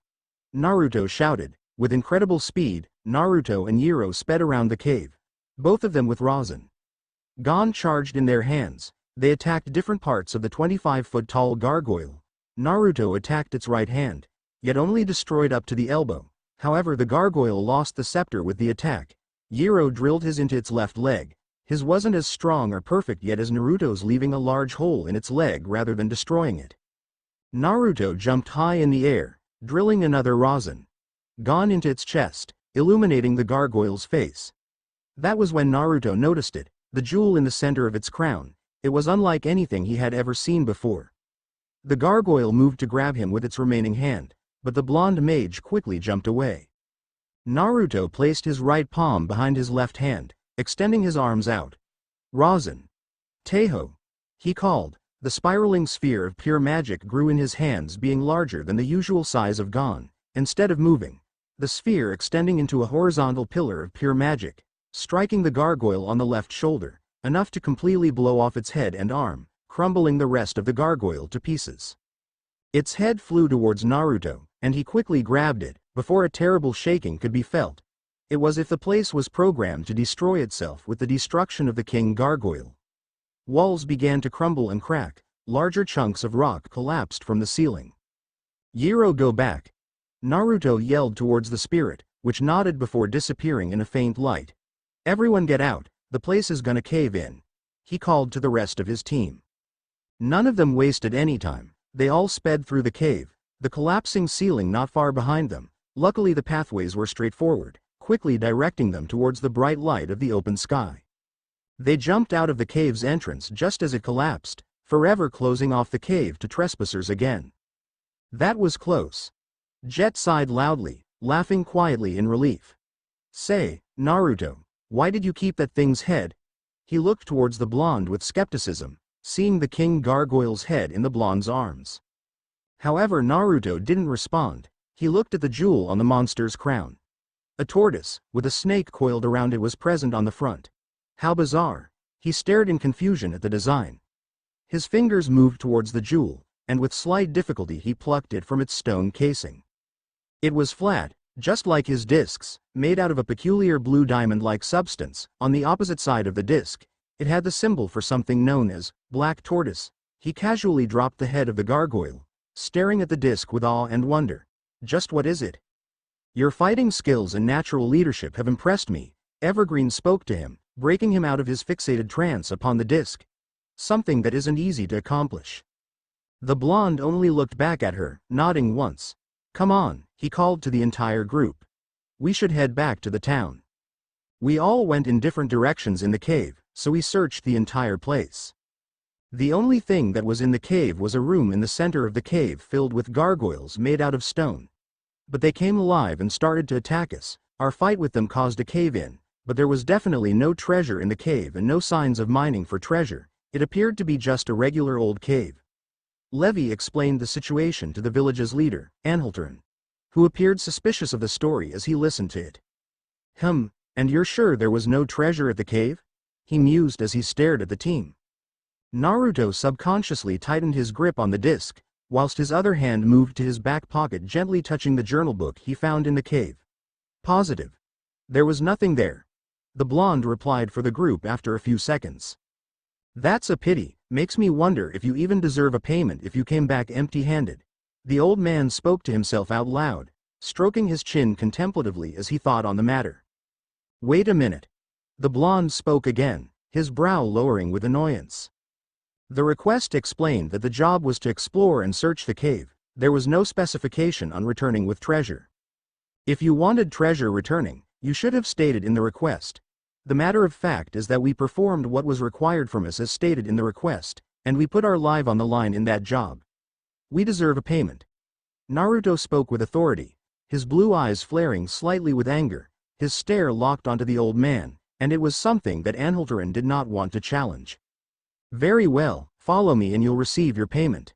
150 feet 000 J split between the four of us, makes 37 feet 500 J each. Naruto spoke as he evenly spread out the money on the table in the team's train booth, setting up 4 even stacks of jewels.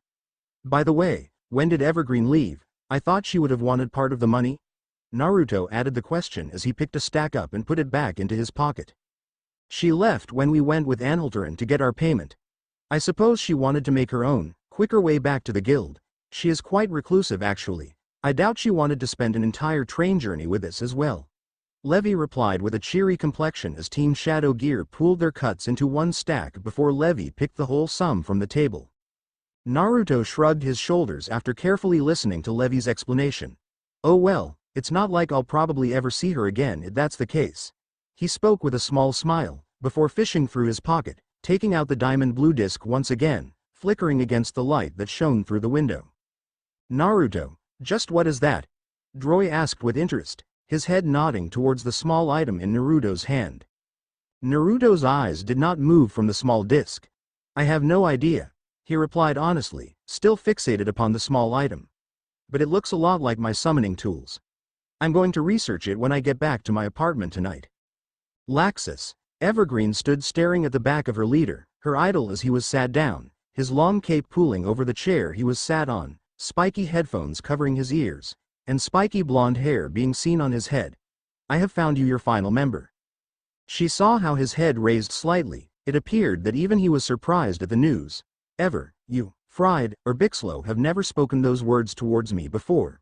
He didn't turn his head to meet her eyes in conversation. None of you have ever deemed anyone worthy enough to fill that missing member. The mage must be something special. He is, Laxus. Evergreen responded with a smirk. He has some interesting magic, a form of stellar spirit summoning. Stellar spirits. Laxus scoffed at the magic. Not interested, those mages are weak. You don't understand, Laxus. I've never seen stellar spirits like his. His didn't use keys to open the gate, his used a gun. He called it Shungshao entity summoning. Evergreen responded with slight fear, worried that she might have wasted Laxus's valuable time. And what else? Laxus suddenly spoke after a few seconds of silence, as if contemplating the new knowledge. His head turned to the right, revealing a large lightning bolt-shaped scar on his face, going over his right eye down his cheek. Evergreen sighed in relief at his reply. He has a teleportation magic. Flash step. Even my eyes were unable to keep up with him. But his last magic was the most incredible. Rosin. He made raw pure magic spiral from nowhere in his hand. Its power was devastating. Manipulating pure magic is impossible. Ever. You know that. Laxus's whole body rocketed up, turning around quickly to glare angrily at her. Magic must be channeled through a medium. Light. Fire. Water. Wood. Even the body itself. But the kid did it though, I watched him do it. Evergreen jutted back quickly in fear. He has talent, and he is powerful, Laxus. Give him a test, and he will pass it. Laxus seemed to calm at the words, before a cool, calm smirk appeared on his face. Very well, I shall give him a test to prove his capabilities. Where is he? Well, that's the best news of all. He's already in Fairy Tale. He joined only a couple of weeks ago. Evergreen spoke happily. Laxus's happiness was her happiness. Laxus appeared to grin at the news even further. Excellent, that shall be his test. I hear whispers that they plan to attack the guild soon. Testing himself against them will prove just how strong he is. He finished with a dark chuckle. Tell me, what is his name? Evergreen smirked in response to the question. His name is Naruto Namikaze. Naruto lay comfortably on his bed in his apartment, one hand resting behind his head, the other held the new diamond-like blue disc between the thumb and index finger. He stared in fascination at the small disc. He could make out the picture on it, a picture of a tortoise with a snake coiled around it. On the back was two symbols, winter and north. A life will have the answers for this, Naruto thought conclusively about the all-knowing snake. Taking out his contract gun and her disc. Load platinum disc. He pointed the gun directly in front of himself. Summon. 6th year Sishi. A life the snake. He fired the gun, yet nothing happened. He fired again, yet still the door did not open. What's happening? He stared down with confusion towards the gun. Before a powerful light fired out of the gun, enveloping the entire room with white light, blinding Naruto. He could make nothing out from the room. Everything went white. Naruto. His eyes widened at the voice. As the light dimmed, he saw Regan, floating effortlessly in his room, his armor completely equipped, hiding his face from view. We must speak. Naruto immediately understood Regan's meaning.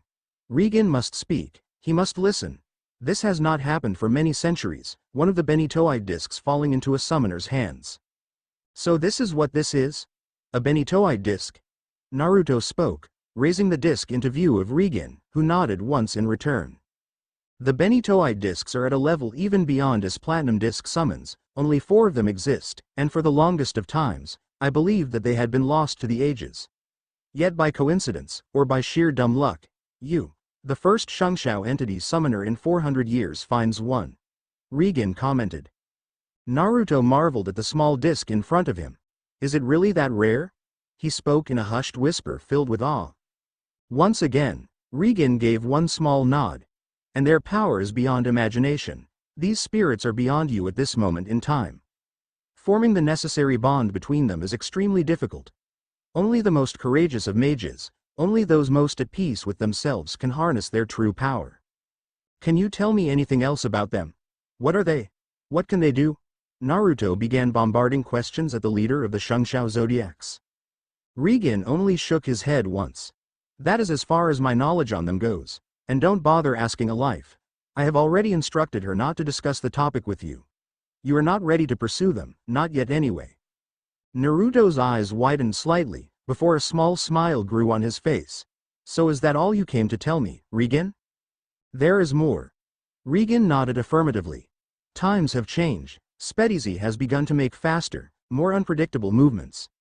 You are not safe, Naruto, while Spedy continues to roam free without restraint. Yet despite that, you have ran into 2 of his schemes, even met him face to face, yet you have managed to elude his grasp. A life has felt his movements. We know it is you he seeks. He has become fixated upon you, and he will not stop until he has claimed you for his own. What do you mean, claimed me? Naruto asked with much confusion. And just who is this Spedy? You spirits have some bad history with him, and he told me that you betrayed him in the past. Just what is going on? Perhaps another time, Regan commented quietly, not even attempting to answer his questions. Spedy has begun to move, and you need protection. That is all that matters. I know I said to face me when you deemed yourself ready, but times has changed. I believe you are ready to undertake my challenge. Naruto's eyes widened with unimaginable shock as he stared at the dragon summon. Your challenge? Regan nodded once again. Yes. My challenge is simple, but perhaps the most difficult challenge of all. This is my challenge. The young blonde boy wandered through a tomb. He had no idea where he was. But it was better than where he left. The Heartfilia mansion, a place where he had lived and served for 3 years.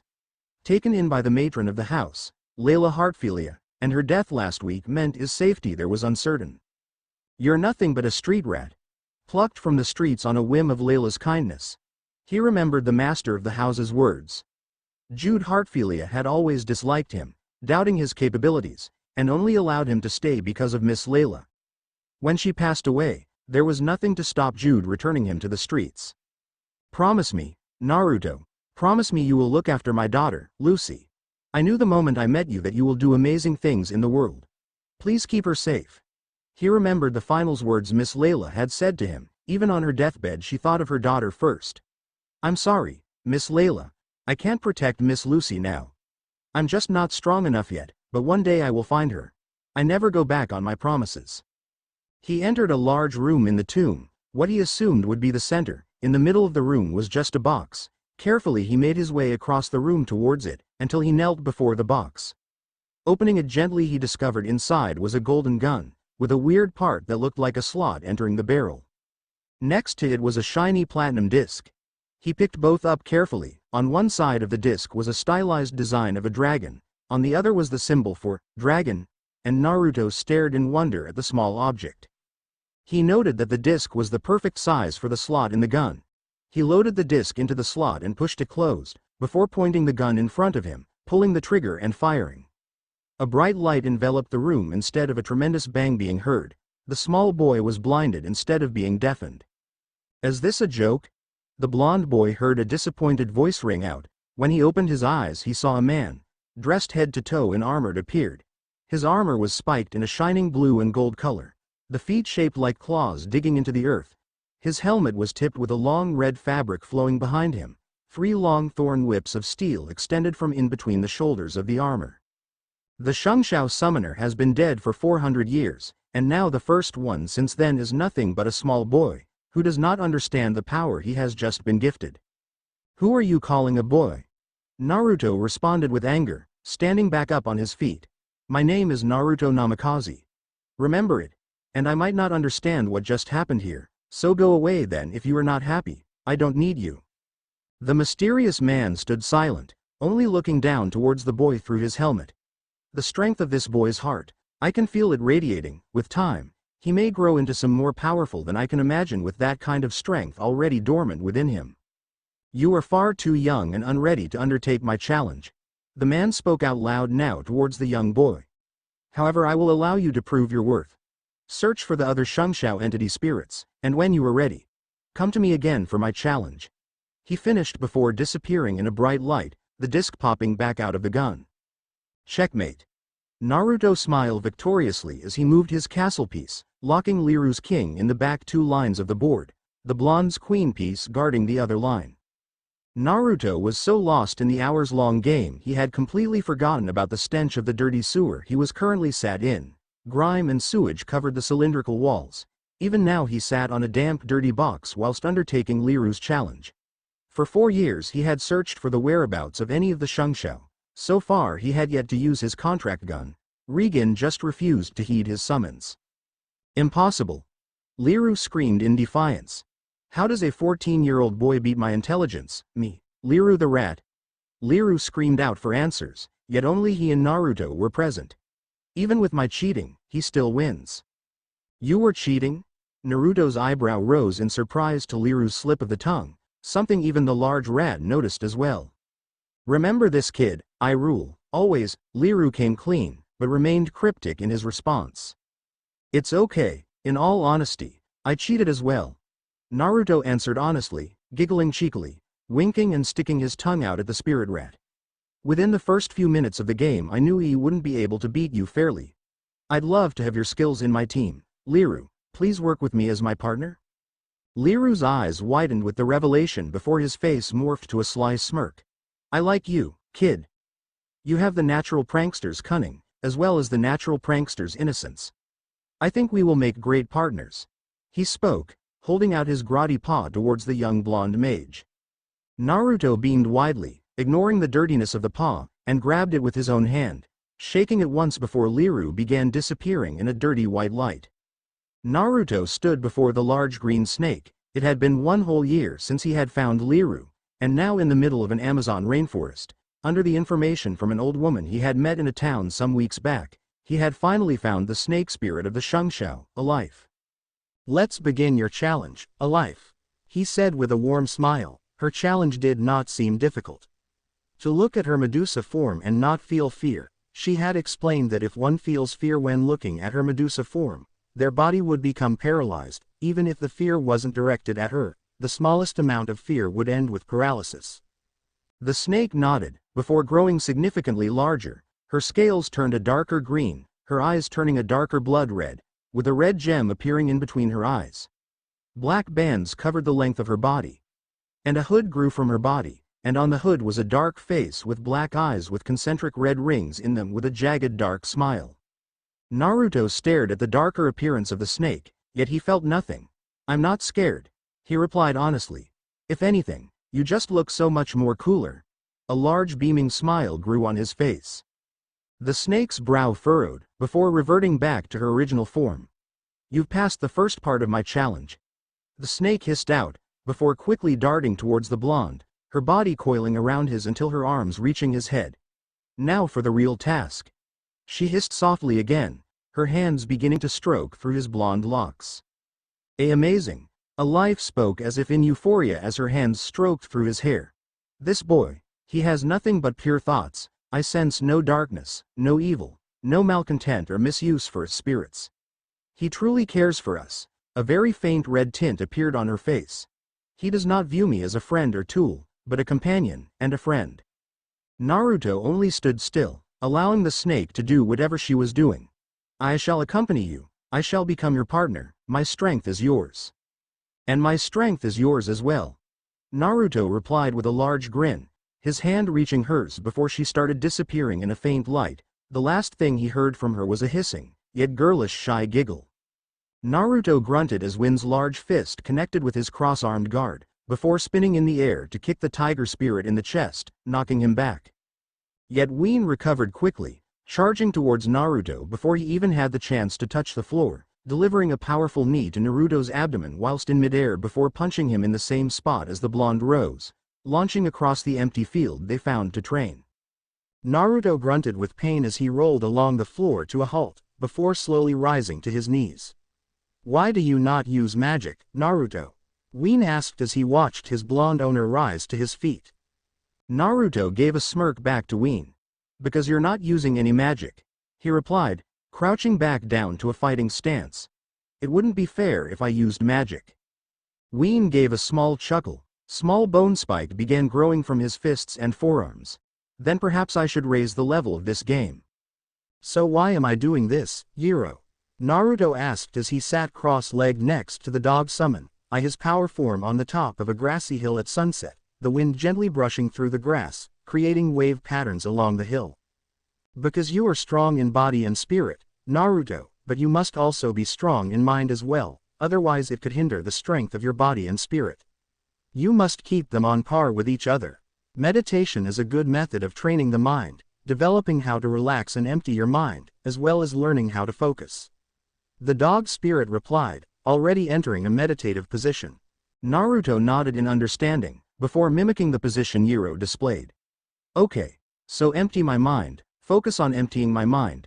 But that seems contradictory, focusing your mind on emptying it."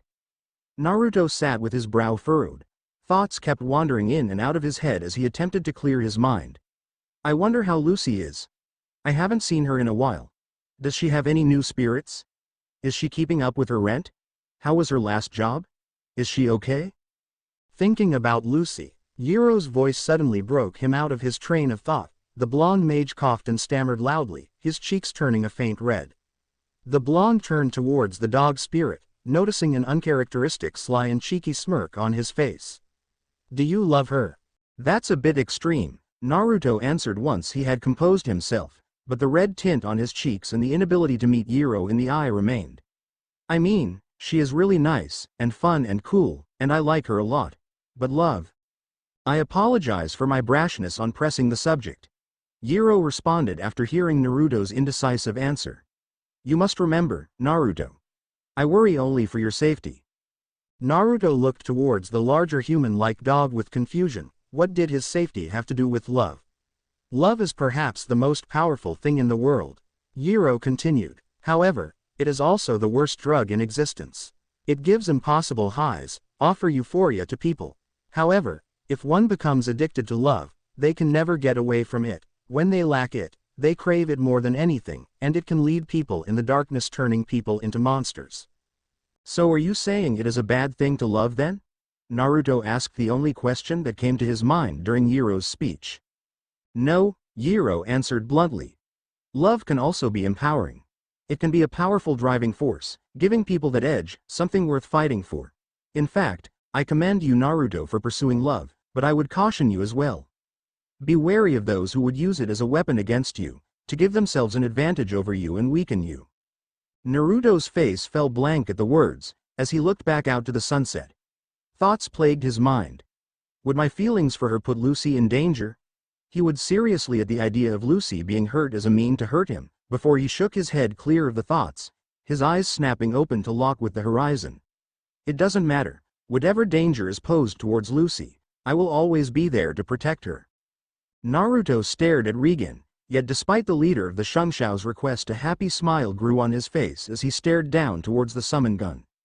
It began glowing in a faint light, and when he looked back towards the dragon summon, Regan was accompanied by his fellow spirits, Liru, Ween, Alife, and Yiro, all staring back at the blonde mage with anticipation for his answer. I've had great memories with all of you, even Regan, Naruto chuckled out in a soft whisper, and if it has to end here, I won't be sad. Maybe we will see each other again one day. I've always prioritized your happiness over my own, so I promise I will never forget any of you. He smiled bigger, before looking towards Regan directly. I accept the terms of your request. I free all of you from my control, go be free and wait for someone even more worthy of your companionship than I was.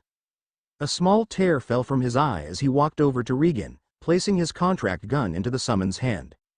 He took a few steps away from his summons, looking at them for the final time. Proud smiles grew on their faces, and even Regan had managed to form a smile on his usually dead serious face.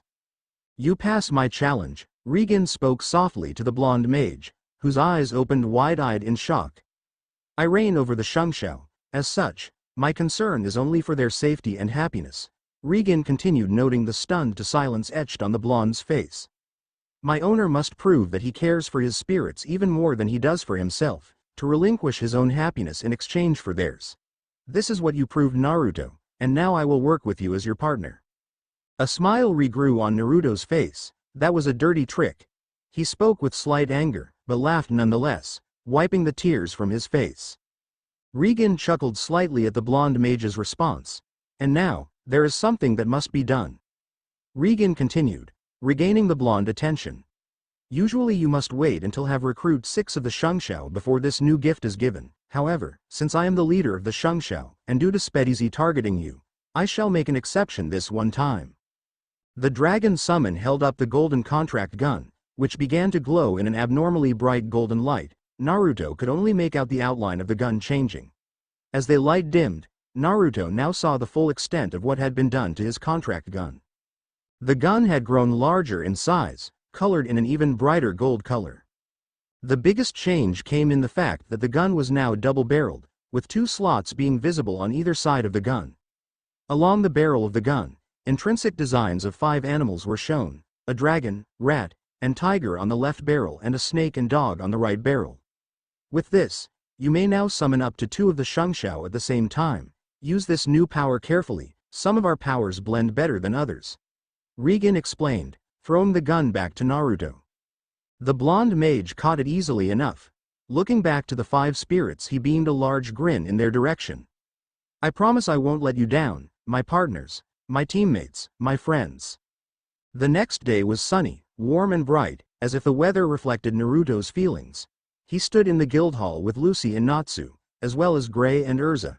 Even Makarov was in the guild hall sitting on the bar with Mirajane working behind it. The atmosphere was relaxing and calm, as everyone spoke and laughed. It was serene, it almost made Naruto want to sleep. Wait, sleep? Naruto thought with confusion before he let out a small yawn. He looked around. Everyone else in the guild began to feel the same thing, some even already falling fast asleep. He looked towards the guild master, who felt the impact as well, slurring his words with tiredness. Suddenly everyone fell asleep. Lucy, he called as the girl fell asleep, leaning backwards and almost knocking her head off the floor if it weren't for Naruto's quickly reflexes to catch her quickly and lower her gently onto the floor. The front doors to the guild suddenly opened. A man wearing a black cloak and a black bandana with a silver forehead protector, and a green mask obscuring the bottom half of his face walked in. His body was completely covered in bandages, save for his sandal-adorned feet. Large baggy pants came from his shins up to his waist yet did not connect, seeming to float on his legs. His body was considerably thinner, wearing blue cloth over his torso and blue gloves. On his back were 5 massive staves, each one made out of a different wood with a different design. The man walked straight up towards the master, and Naruto quickly ran in front of the old man, crouching into a fight-ready stance. "Master," he called out protectively. "Though I don't know how long I can last in this condition, I have to protect the guild." "It's all right, Naruto, this is Mistgun. He's a member of Fairy Tail's S-class rank. He puts everyone to sleep when he comes because he doesn't like people seeing his face," the old man explained, calling off Naruto's protection. "Only those with incredibly powerful magical aura and willpower can withstand my sleep magic," the man, Mistgun, spoke in a calm voice, walking past Makarov and Naruto towards the request board, picking the first job he saw. "In fact, in Fairy Tail, only Master, Guildarts and Laxus can withstand it. So my question is, why is he still awake?" he asked, showing Makarov the job he was taking. "I guess Naruto must have incredibly powerful magical aura and willpower then," Makarov responded groggily, still under the effects of the sleep magic. Mistgun's head turned quickly to Naruto, almost as if he was surprised. "This is Naruto?" Even his voice was laced with slight surprise, waiting for Makarov's nod before continuing. "Master, I would ask that Naruto accompanies me on this job." "Strange, you've only ever worked alone, however I will allow it if it makes you wake everyone else up sooner," Makarov spoke, before turning to the blonde mage. "Go with Mistgun, Naruto. I can vouch that he is strong and dependable, and he is also fiercely loyal to Fairy Tail." Naruto nodded at the old man, before turning to the masked mage. "I'll meet you outside then," Naruto spoke before slowly making his way towards the doors. "So what's up, Mistgun, really?" Makarov asked once Naruto was out of earshot. "As soon as you heard his name you became interested in him. And how is it you already know Naruto's name?" "We have always known that Laxus Ragenshu is incomplete, that Laxus has been waiting for some to mark the final corner. We have always known Laxus would target his 4th member soon, and I have been watching Laxus by your command. It appears Naruto is that target," Mistgun responded to Makarov's surprise. "I want to check where Naruto's true loyalties lie, and if he will betray the good of the guild or not." The masked mage finished before disappearing in a mist. "Mistgun, wait!" Makarov shouted to halt the mage, but to no avail. As soon as he disappeared everyone began waking up, everyone looking around tiredly and groggily, but all still appeared to know what had happened. "That Mistgun, always so reclusive," members of the guild shouted, before starting to talk about the mysterious S-class mage. "Hey, where's Naruto?" Lucy asked with confusion. When she had fell asleep, Naruto was right beside her, and now she had woken up, he was gone. "He went on a job with Mistgun," Makarov grumbled out, clearly not happy that the masked mage had left him with many riddles and questions. The guild collectively gasped with shock at the revelation. "What? Pathetic." A tall and muscular man with long, spiky black hair, slicked back revealing his forehead, shouted in a mocking tone as he pinned the small blue-haired girl in between her 2 teammates on a tree. He had red eyes with slitted dark pupils, and no visible eyebrows. Most of his exposed body was covered in sets of simple, round studs. The most visible studs are on his face, with 3 of them above each of his eyes, 3 on each side of his nose, and 2 on his chin, just below his mouth. His ears are adorned by 2 sets of 5 earrings each. He also sports 4 studs on each of his forearms, with his right one being covered in scars. His guild stamp was located at the top of his right shoulder. His clothing consisted of a shabby, black, sleeveless tunic with studded edges, with a studded belt around his waist, loose whitish pants tucked inside studded black boots, and a pair of studded brown gloves paired with similarly studded wristbands. He also sported a distinctive wing-like ornament, seemingly made of feathers jutting upwards, over his right shoulder, attached to his tunic by a large stud. "Don't you think you took it a bit too far, Gargoyle?" Master specifically instructed that they be kept alive. A deeper voice rang out, as footsteps resounded as he approached the other man.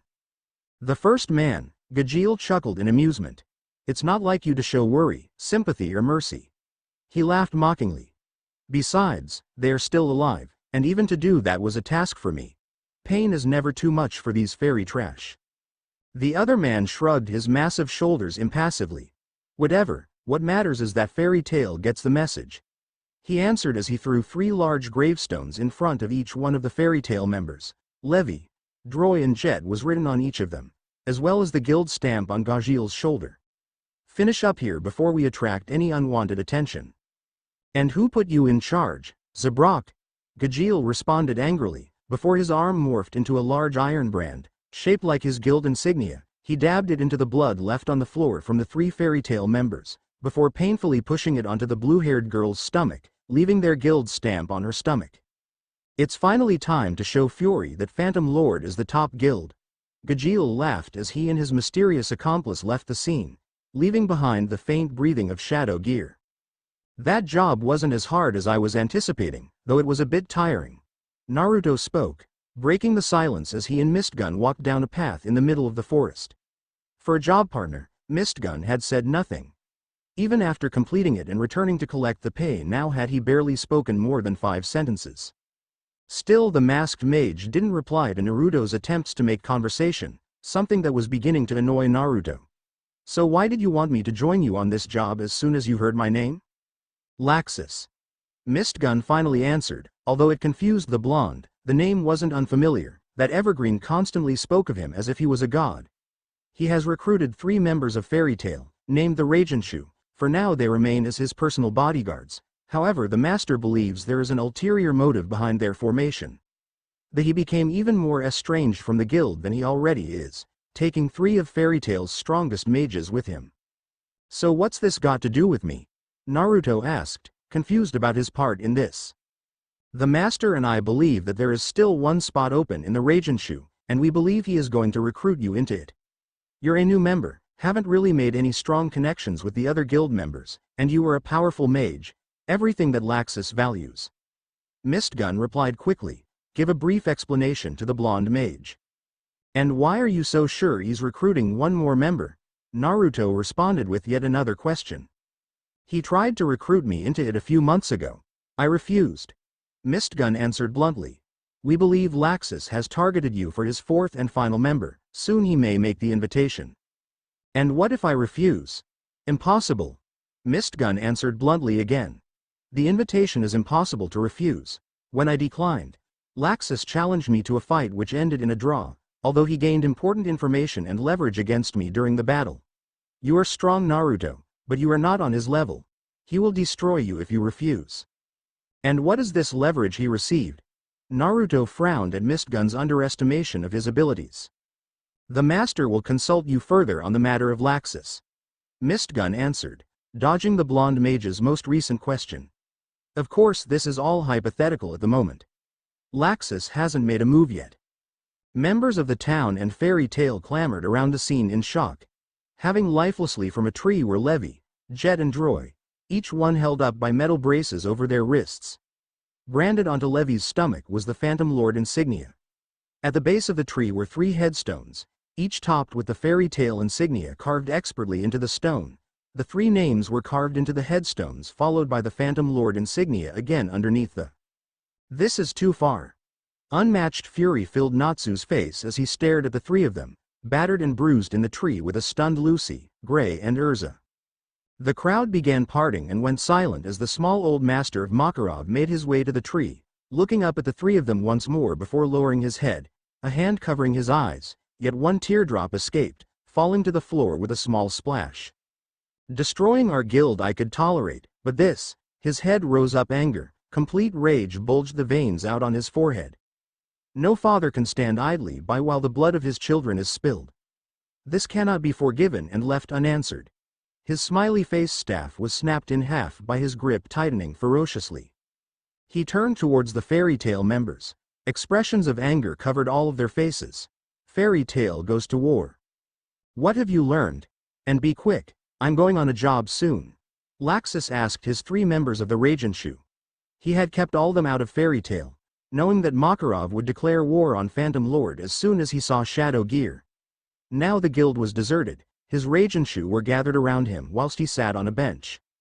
Makarov has led Fairy Tail to Phantom Lord's headquarters. I expect they will not be back until revenge has been delivered. Evergreen answered quickly. As I had promised, Phantom Lord made their move and Makarov retaliated exactly as planned.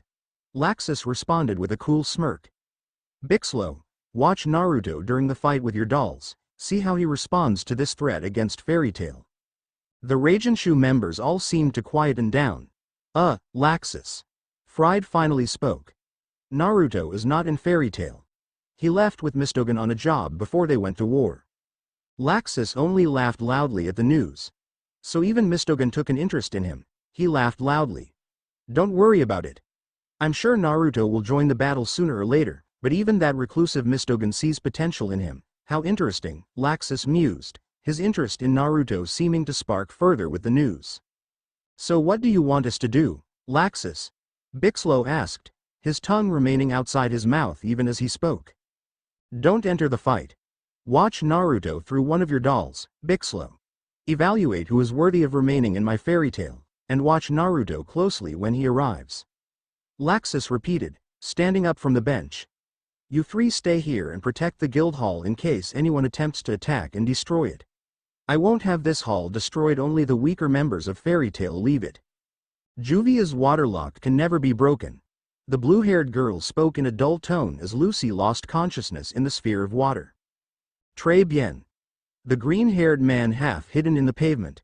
Saul spoke to the clue-clothed woman, Juvia. Don't worry. Juvia will not kill you. Juvia continued speaking to the blonde-haired girl in the water.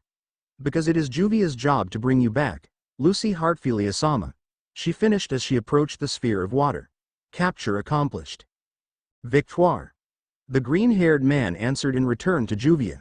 They soon parted from the scene. The only thing left behind to prove they were even there were the puddles from the sunshower, and Lucis keys, left in their holder on the cold wet pavement. Naruto suddenly turned around, facing towards the direction they had come, towards Fairy Tail. Something gave him an ominous feeling. I have a bad feeling, Lucy is in danger. Quickly he drew his contract gun and one of his discs. Load platinum disc. He spoke, loading the disc into the gun. Summon. 6th year Sishi. Alive the snake. He fired the gun, and in a moment of blinding, glittering light, the snake summon appeared. Wrapped around Naruto, her trademark apple in one hand and her other hand running through Naruto's blonde locks. Alive. I need you to find out what is happening with Fairy Tail. He spoke quickly. The snake spirit nodded, slithering off him and onto the floor, where she closed her eyes and her tail began vibrating. Fairy Tail has entered war. She responded after a few seconds. Phantom Lord members destroyed the guild and attacked that team Shadow Gear. Levi, Jet, Droy, Naruto's mind thought about the 3 members of Shadow Gear. They weren't exactly the biggest threat out there. Whoever had done this did it to send a message, not out of a grudge. What else? It was Master Makarov that declared war in retaliation for Shadow Gear attack. Fairy Tail have already marched towards Phantom Lord headquarters. Alive continued, elaborating further. And what about Lucy? She's not built for war. Naruto pointed out in a slightly higher worried and agitated tone. She has been attacked and kidnapped, Naruto-kun, by 2 members of Phantom Lord's Element 4. Juvia Laxer and Saul. She's been taken to Phantom Lord to be used as bait for Fairy Tail's destruction before being handed back to her father. I'm going. Naruto butted in, turning towards the masked Mistgun. Fairy Tail is your guild as well. Are you coming? You may go, but I cannot. Mistgun replied, allowing Naruto to abandon the job. I have to finish this job, then I have other matters to attend to. Besides, with you and Urza, and even Gray and Natsu there, I would not be needed. He turned, continuing to walk away from the blonde. I would hurry if I were you. Every second wasted is a second closer to Fairy Tail members being harmed. Mistgun spoke before vanishing in a translucent mist. Naruto's brow furrowed at Mistgun's actions, Why would he abandon Fairy Tail? Let's go. A life. He spoke, scooping the large snake up. That mage, he's not a bad person. A life spoke to the blonde as he ran towards Fairy Tail. He plans on destroying Phantom Lord's branches. Will you deal with the main headquarters? He has placed a lot of faith in your strength, Naruto. A life said before disappearing in a light, returning to the spirit world, lessening the load and allowing Naruto to run a lot faster. Naruto's eyes widened at Mistgun's actions, before a smile grew on his face. Then I won't let him down. Only Titania Urza is here. Laxus and Mistgun are staying out of the spotlight, those arrogant bastards, and Guildarts. Well, he's never at the guild anyway apparently. Sounds of war filled the small room they sat in the tallest tower of Phantom Lord's headquarters. Magic collided with other humans or the battleground. Sounds of screaming and pain when an attacker connected to his opponent. So when do we get to join in? You and I, Zabrak. We are the strongest in Phantom Lord. Why must we sit out? Saul does make a good decoy, doesn't he? He plays his old part well, pretending to be the personification of Earth in the Element 4, while taking all the pressure and publicity away from me. Zabrak answered, intentionally dodging Gargoyle's question for the time being. Master Jose has given us strict orders. We're to wait until the majority of Phantom Lord members have been defeated and Fairy Tail is worn out and tired before we attack. Gargoyle grinned maliciously with news. That will be soon. Juvia has just been brought down by that ice mage from Fairy Tail. And Fairy Tail are still confused and in shambles why the Jupiter cannon is still firing even though Arya was taken down by that Titania's swords. It appears Titania is going to use herself as a shield against the Jupiter cannon's blast. Zabrak similarly grinned as he stood up. That's a shame. I was hoping to see if Titania lived up to her fearsome reputation. Jupiter will completely break her down if it doesn't kill her instantly. And there is no pride in killing a wounded lion. He spoke, before turning to Gargoyle. Gargoyle, you go after the target. She may be of some use in the battle. I'll take care of the trash below. He continued, before splitting apart from the Iron Dragon Slayer. Members of Fairy Tail, including Natsu and Urza, began regrouping at the center of Phantom's Guild Hall. They had been given a moment's rest due to there being no more members of Phantom to pummel at the moment. Why haven't we seen Gargoyle yet? Urza asked suspiciously. According to his profile, he was a battle-loving individual who hated Fairy Tail. Shouldn't he had been the first person to intercept them if that were true? Suddenly a colossal crash was heard. The floor began cracking under the sheer weight of what sounded like 2 tons of rock dropping onto it. When they looked at the source, a dust cloud masked whatever had caused it, yet the edges of a newly formed crater in the ground could be seen. A powerful magical aura began resonating from the cloud as it began dissipating. Whatever it is, it's powerful, stronger than my own. Urza thought as the cloud almost revealed the cause of the crash. It was a boy, around their own age, that had caused the damage. He was not a colossus, yet he easily stood a head taller than Gray, who was by no means a short man. He stood roughly the same size as Laxus, if not even taller, and built at the same physique as Laxus, who stood by far muscular than the lean Natsu or Gray. His clothing consisted of dark gray pants with chains connected to the pockets tucked into black steel toe-cap boots. Covering his torso was a black muscle shirt, followed by a brown sleeveless hooded duster jacket and a pair of black gloves, which extended all the way to his jacket. The hood of his jacket was up, concealing his face in shadow with the exception of his piercing silver eyes which managed to glow through the darkness and the bottom half of his face, where a smirk could be seen, not one of innocence or smugness, but confidence in himself. The hood was up. Yet sandy brown locks of hair still pushed their way from the confines, jutting themselves into view around his neck. Gargoyle is the least of your concerns at the moment. His voice was articulate, calm even. There was no anger or gruffness present, it matched the smirk on his face perfectly. I am. The name is Zabrak Granfall, you would do well to remember it. I've heard of him, the reclusive member of Phantom Lord, not on par with Mistgun's reclusiveness but still a very private individual. Gravemaker, Zabrak, even Sorcerer's Magazine didn't know what he looked like. He's meant to be another Phantom S-class mage. Urza admitted to the Fairy Tail group. Recognition is always flattering, Titania. His smile grew slightly. Now, in order to stop the Jupiter cannon, you're going to have to beat me. That's a lie.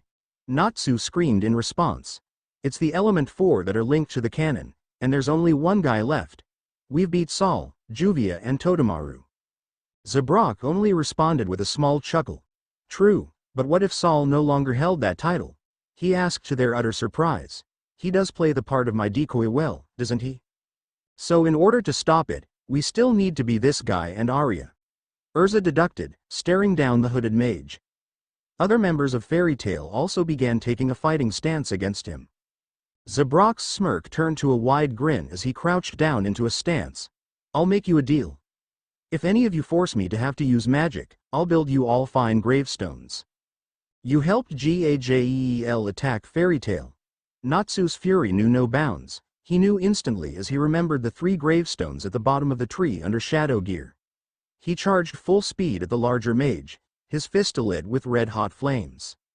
A gigantic fist connected with the side of his face. Zabrak had simply swung his arm and connected with the rosy-haired mage, swatting him like a fly into the wall to the left of him. Zabrak stared over at the mess he made, ignoring perhaps the biggest Fairy Tail threat for the moment. He looked back. Urza had taken her chance. In midair and her sword above her she swiped down hard on the mage with all her might. And the eyes of Fairy Tail widened in horror. The blade shattered of his skin, not even leaving a scratch. Pathetic. He uttered bluntly, before grabbing Urza by her legs. In midair she could do nothing to counter. He swung his arms over his head and with his force, pulled them back, launching Urza into the ground, leaving a crater in the wake. The force was enough to lift Urza back into the air. Zabrak started his second assault on her. It was one boot into her midsection, launching her back into the ground and away from him, her body skimming across the cold hard floor like a pebble on the water. The silver-haired mage then turned to the other members of Fairy Tail, the smirk present again on his face as he cracked his knuckles. So, whose grave am I digging next? He chuckled before he made his move. Nothing was safe from him. With sheer brute strength and force alone he decimated everyone who came close to him. Every member of Fairy Tail was not safe. He fists launched people through walls. His grapples broke the earth beneath them. His kicks launched mages to the sky above. And he had yet to use a single magical ability.